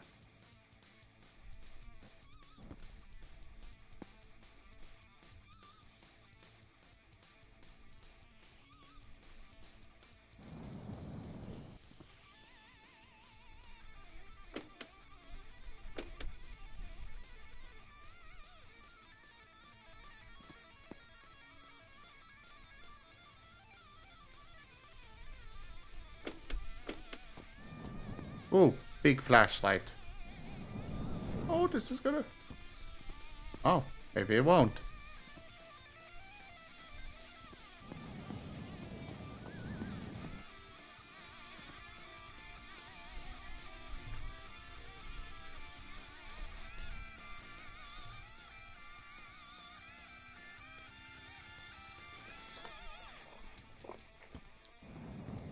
He's a tasty nom nom.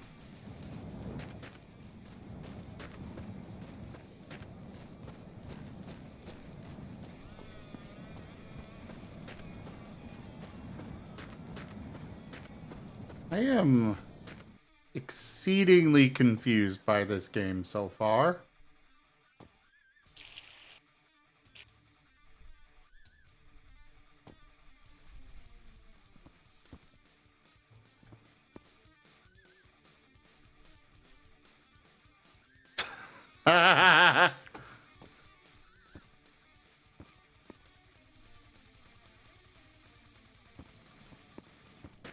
I think this is a gas can. Let's go try putting it in.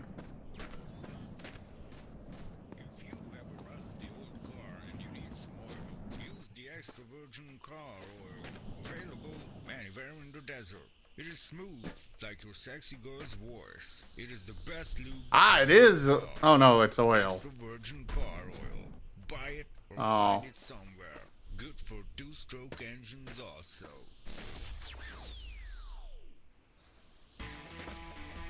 Okay. I guess I'll just add that to the trunk. I got enough oil right now.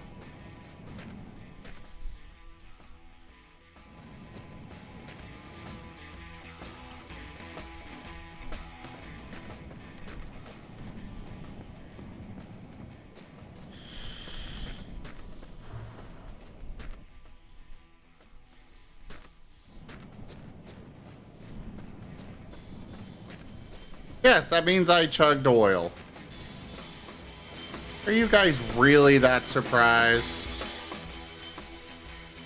Like, really? At this point? Oh, that's pretty interesting, Jaffer. It's always nice when you can see an idea continue to evolve from its origin point.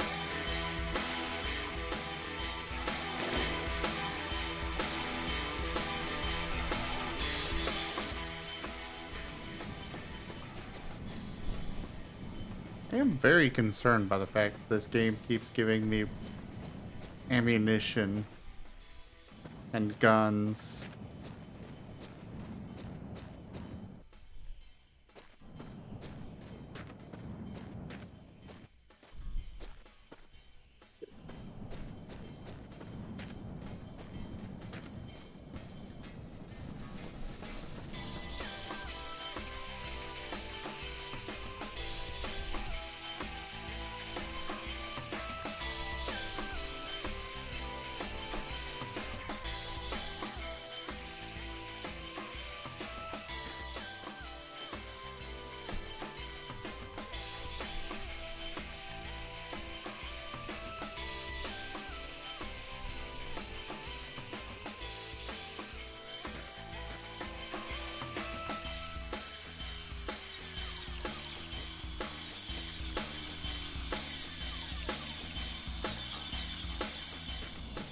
Okay, well that paint can is empty.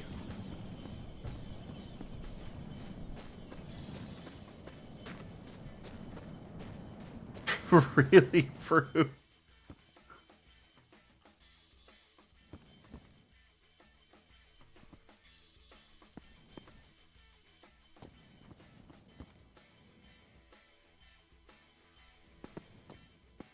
Bye, gone cute.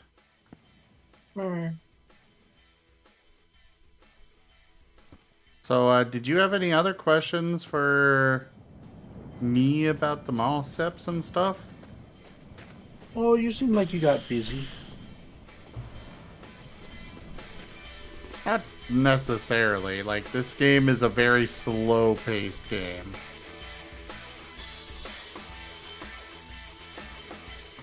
I'm just kind of talking to fill the air because, well... I mean, there's always more stuff. I would like, though, to, at some point, just start writing some of the stuff down.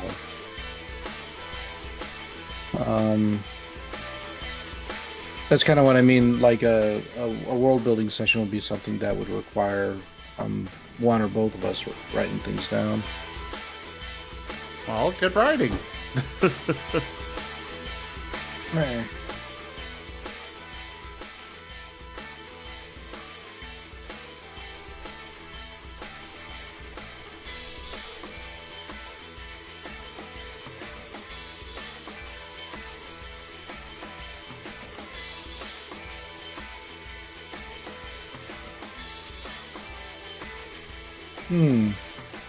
But now I would turn it around to you. Like, what questions do you have? I've been asking a good few.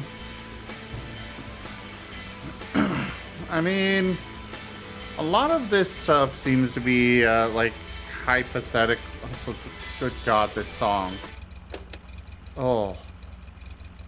A lot of, the stuff that you've shared about, the world of refuge is kind of like, I know the Harith are a thing. I know there's some concepts for a lot of other species, but how do these things like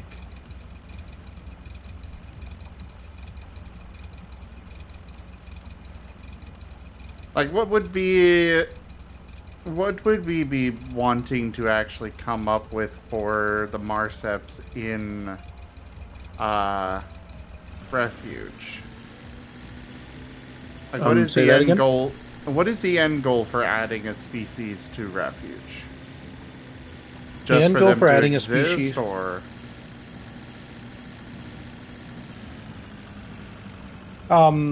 the purpose of this project that I'm working on right now is to be an inspirational, I don't know, catalog, if you will. You know how you sometimes pick up one of those D&D or Pathfinder books, right? And it's got like, oh, this is an interesting little region. It's got all these little characters in it. It's got these buildings, blah, blah, blah, blah. It's like that, just without numbers attached to any of it. okay, so it's a world setting. It's not... It's a world setting, yeah. When I'm constructing all of these different regions and the species they're in and so on and so forth, these are meant to help inspire other people to create their stories, to create media based off of it, whether it's art or video games or television or whatever. I don't give a shit. But anyway, it's more or less meant to inspire people to go out and create their own materials. If you've ever seen something like, say, the SCP universe, Yes, it would I've be seen a lot kind of about the similar to SCP. that. Yeah, it would be something kind of similar to that, except the material is far more curated on my end. It's not an open writing project. This is something where I am designing everything and I'm putting it all together just right, so that way when it's eventually published and shown to people, people can take this curated information and they can go like, wow, that looks really cool. That looks really neat. Man, I can really get those gears flowing. This is meant to be a legacy project for me. Something that will exist after I die. And don't get me wrong, I'll probably write a few books based off of my settings. I might get some significant art pieces or whatnot. But the end goal for the whole thing is to act as an inspirational catalog of sorts, where you can just flip to any page and just be like, that's really cool. I love this. I want to do something with it. Okay.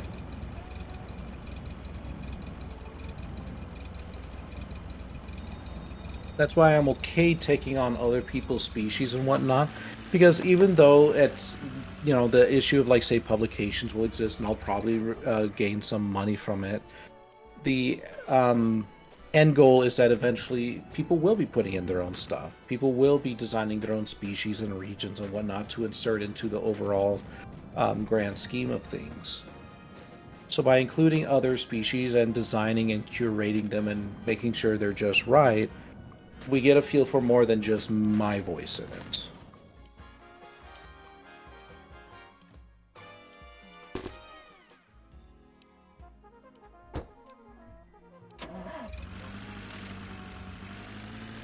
Fair enough.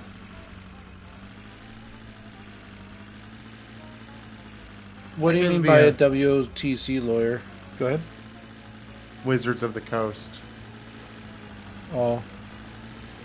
Well, this isn't meant to emulate Wizards of the Coast. There might be some similarities, but this is, like I said, a concept that I've been creating and drafting for over a decade. Fru is making a joke about their recent attempts with D&D. Oh, I'm not familiar, I guess. We talked about it in length about how they were... Oh, you just mean those? Oh, I thought you meant something more recent. No, I mean, it was fairly recent, but... Nah. It's old news in computer years. Fair. I, for one, won't forget. That's fair.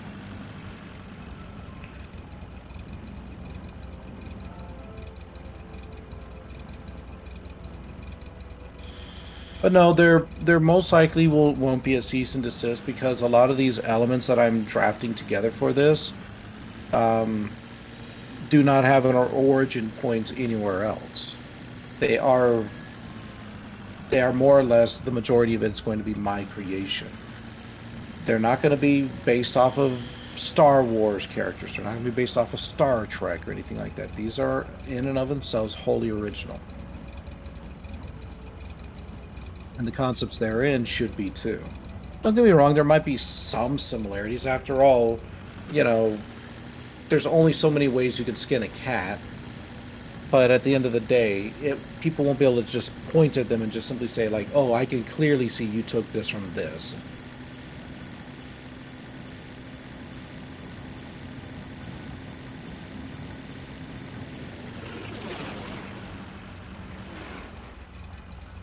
But when it comes to from other people's species being integrated into the project, though, that's why I say I have to have written proof, because there will probably be some financial compensation I will receive from this. There probably will be some copyright that needs to be smoothed over, and I do not want to have that headache at all at some point in the future. So I want to make sure that I have myself protected and the individual has himself protected as well. Such things as, like, I can't claim that I designed the species or that I was their creator. I may have helped curate them for the project. I may have helped change a few things around, but their origin point wasn't me.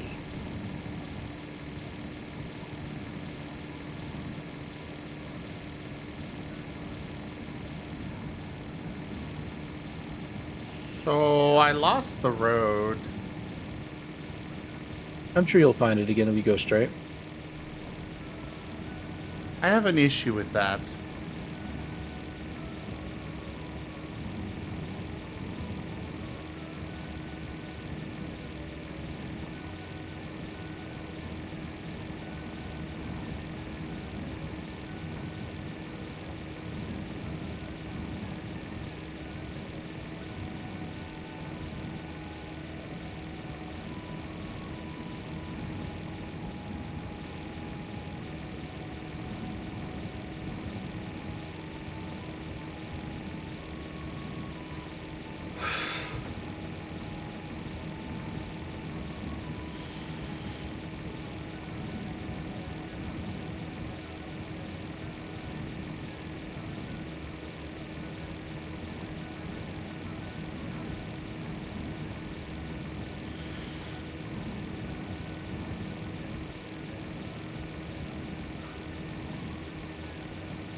Yeah, I definitely lost the road. Which means I lost all hope of getting to some resemblance of civilized life.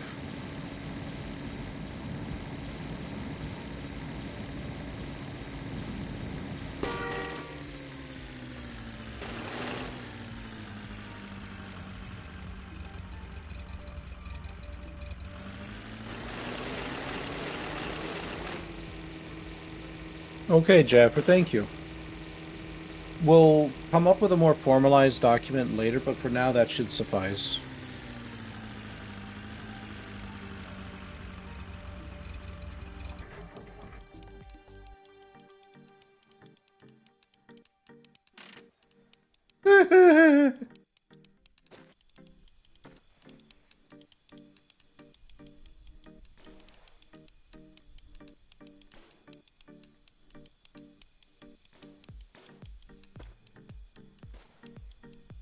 I think I see what the point of the cleaner is. Oh, Yeah, definitely, God. Jaffer. And I'm not in the business to like pull wool over anybody's eyes or anything like that. It's just I just want to make sure that everybody is safe. You know, that I'm safe from anybody who might try to come in. And, you know, I put in a lot of money and I put in a lot of work, and then they pull out and they're just like, well, this is my creation. I don't want you using them anymore. I don't want that to happen because this is an investment for me, and I don't want that investment to go sour just because of people or people. But on the other hand, I also want anybody who's submitting their characters in to also be protected, so that way um, accidents don't happen in the future, for example, and you're unable to even use your own species because it's under my copyright or something like that. Like, I don't want that to happen either. So the statement you've stated should be more than enough to suffice for this. Like I said, we'll just come up with a more formalized document. Same with you, Zim. That way we can have everything all outlined nice and cleanly and you know, hopefully have everyone be happy at the end of the day. Yeah.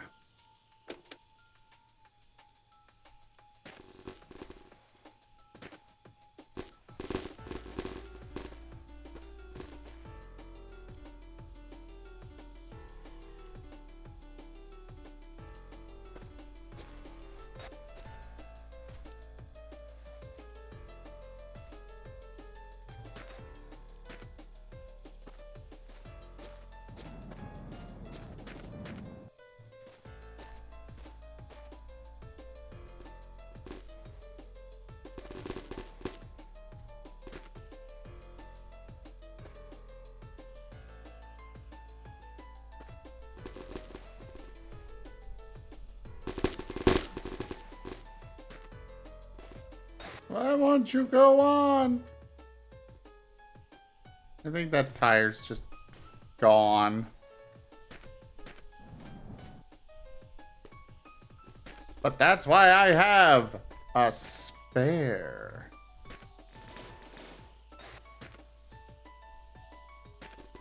But yeah, Jaffer, that is some good stuff there. I highly recommend that you put it into a Google document that can be edited by both you and me. And then we can start the creative process from there.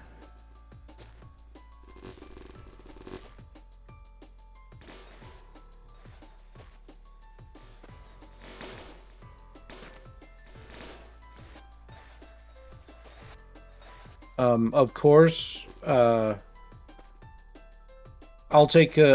be taking creative control on it, but you, of course, are like, you know, you're the creator of your species. You know them better than anybody. So obviously, you know, I'll be giving you the lead for a lot of things.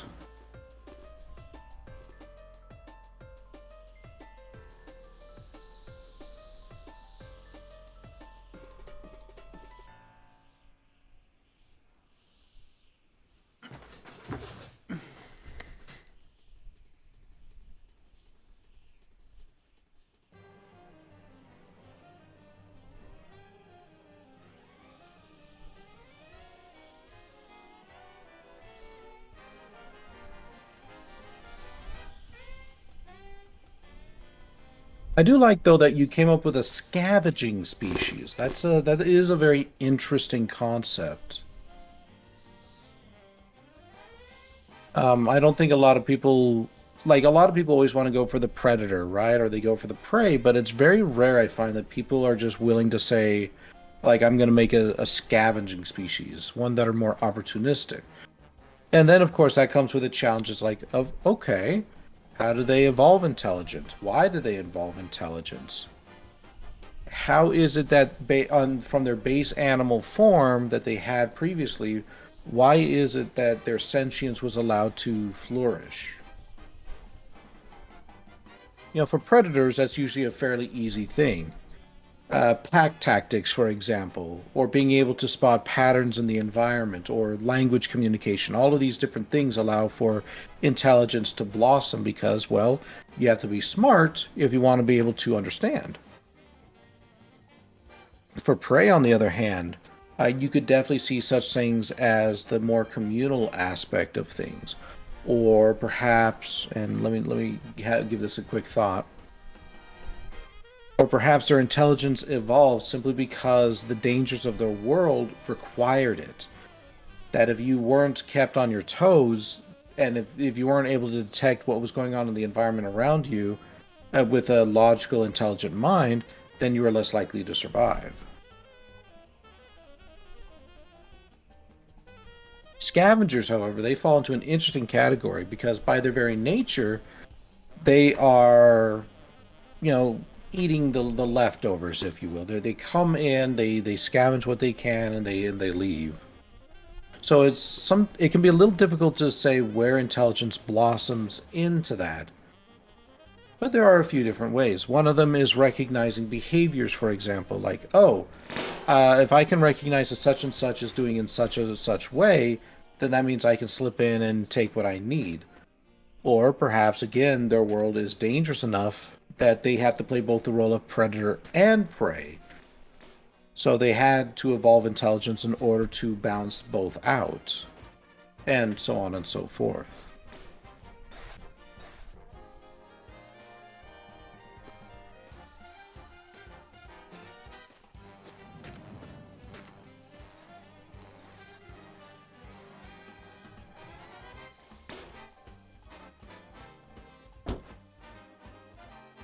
Okay.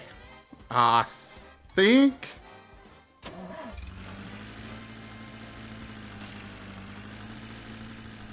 I think I got it working.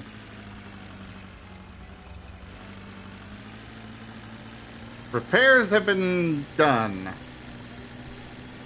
Let's try driving away from that.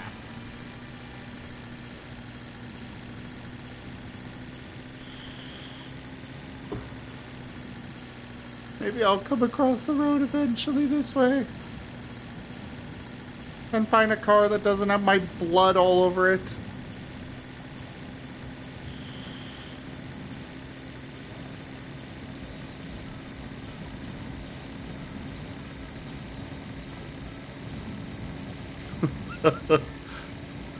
Yeah, on myself, Neo.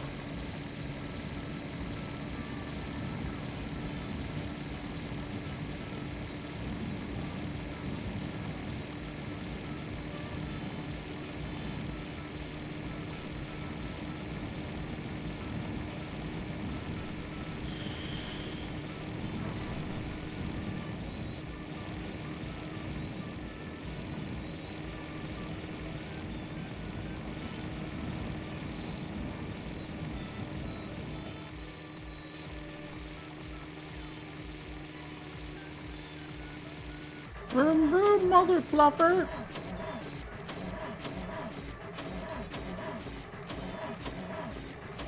Oh no, did I run out of gas?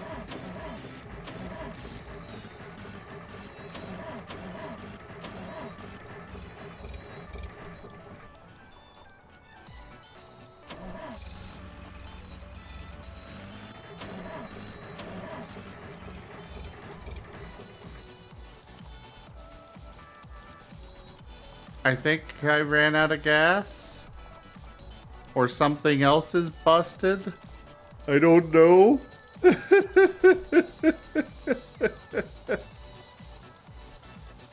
Dragon, I think I'm in trouble. Uh-oh.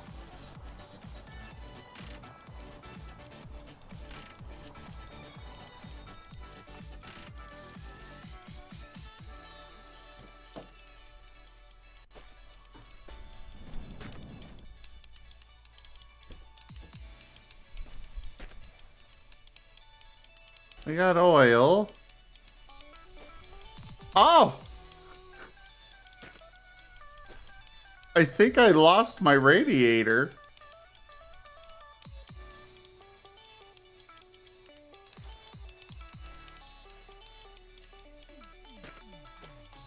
That might explain why the car is not running anymore.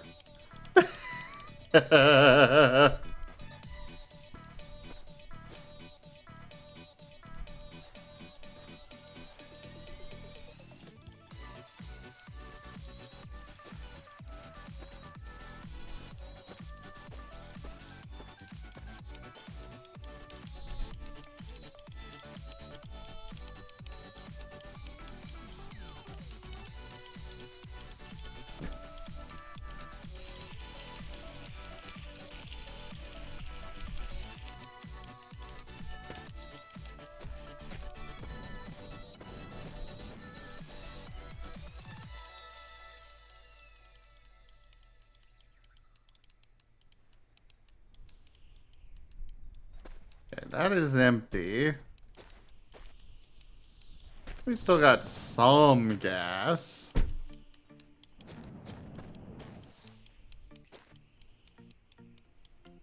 But we did lose our radiator or something at some point. So, yay!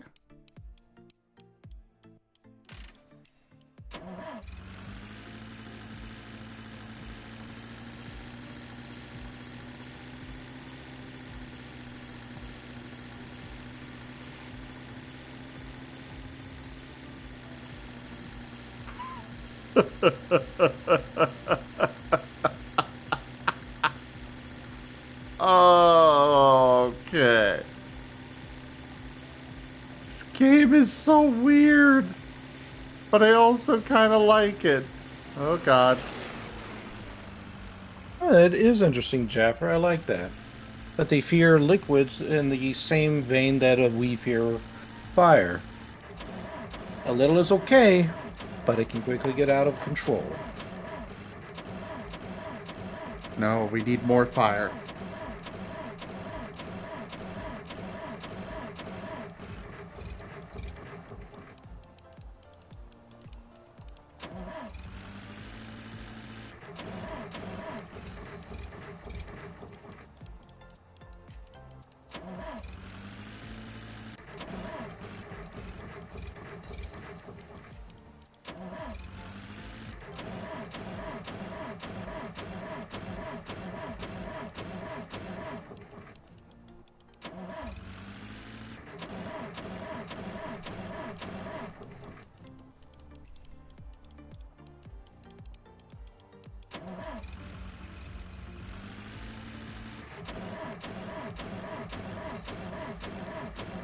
Uh...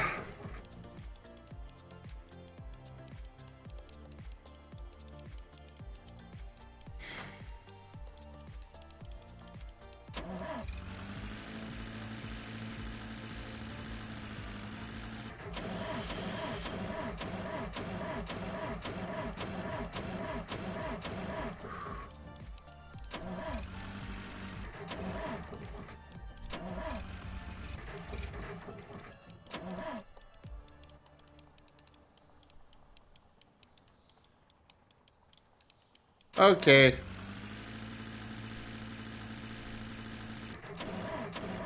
At least let me crash it into the freaking rock.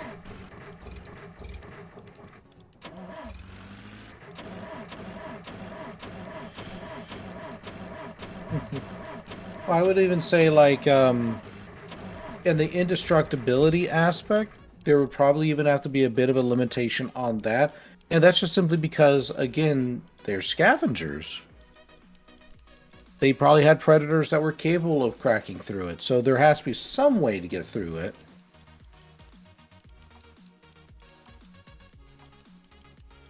And in their interactions with other species, well, they probably would have to... There would have to be some push and pull. It can't be that they dominate every single physical fight that they come across. That's just not realistic.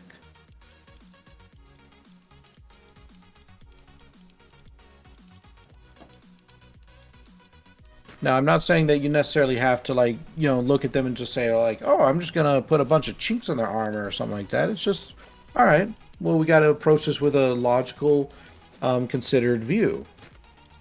They're indestructible. Is that fun? Or, well, probably not. Okay. What kind of weaknesses could we introduce? Well, you already introduced one. They have a fear of liquids. They can very easily drown. Another one would be, do they have any soft spots on their body? They can't be indestructible all over. That's, again, the bodies are just not made like that.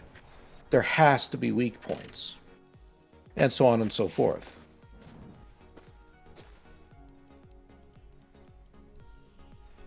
Alright, so if their stomach and chest is weaker, then that probably means that they may have a fighting style where they perhaps charge on all fours, much like a raging beast of sorts, where they charge on all fours, thus exposing their toughest parts of their armor, their back and top of their head or whatever, to the enemy. But that means that if you ever manage to get, like you said, if you ever manage to, say, pierce a blade through the stomach and chest, then that could mean that they're done for.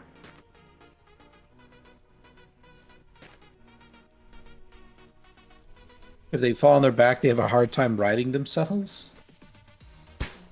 Fair enough. Fair enough.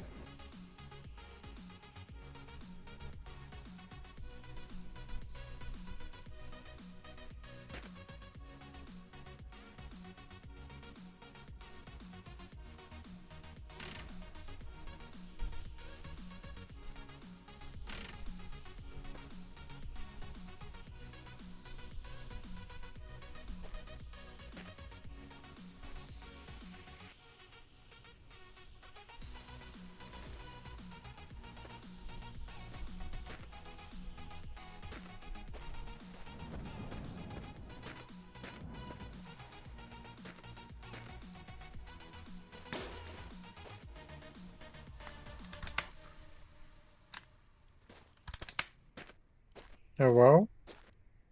A wall. Oh, there you are. I'm trying to blow this up.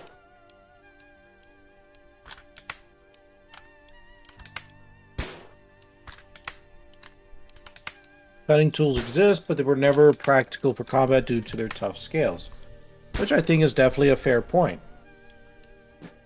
Another potential weakness could be that they may breed, not necessarily rarely, although that could be an aspect, but perhaps they just don't breed as frequently as others.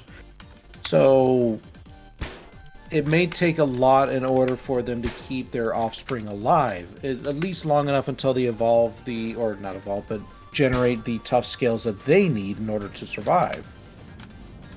As such, it could be that when they do breed and they have offspring, they maybe only have one or two at a time. And their breeding cycle is maybe like once every 3 to 5 years.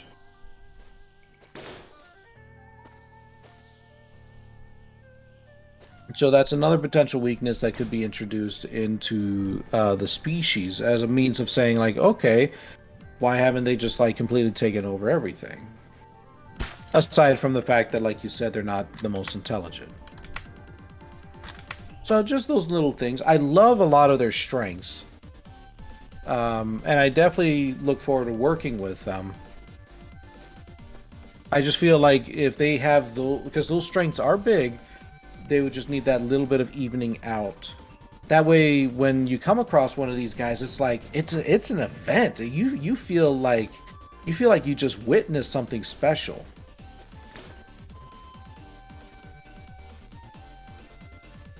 Although I am somewhat reminded of Mass Effect, where, what was it, like the Krogans or whatever they were called, apparently bred like fucking rabbits, and they were really good at martial warfare. Until And like, I'm the looking at that, and it's just like, yeah, until they were like artificially said no to their breeding. uh-huh.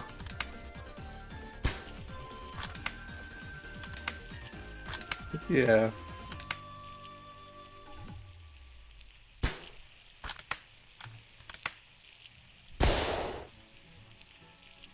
Well, I found one thing that blew up, but it didn't actually kill me.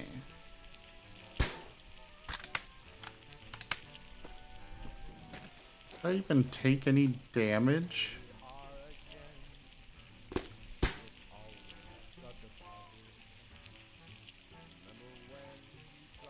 Oh, I guess that's one way to cut that.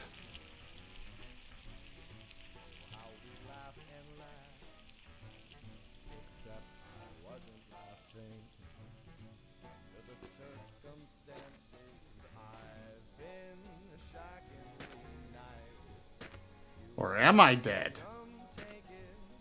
You know, I might actually be dead.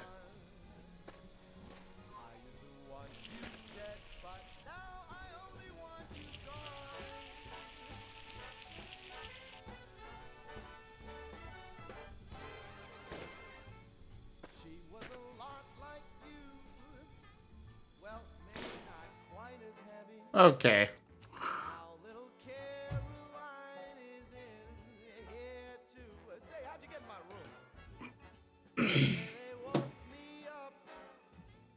I think this is where I I'm gonna actually call. really like that explanation, Jaffer. Good.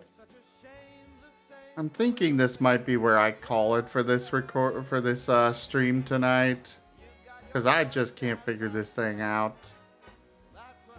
But I will try this game again in the future, everybody.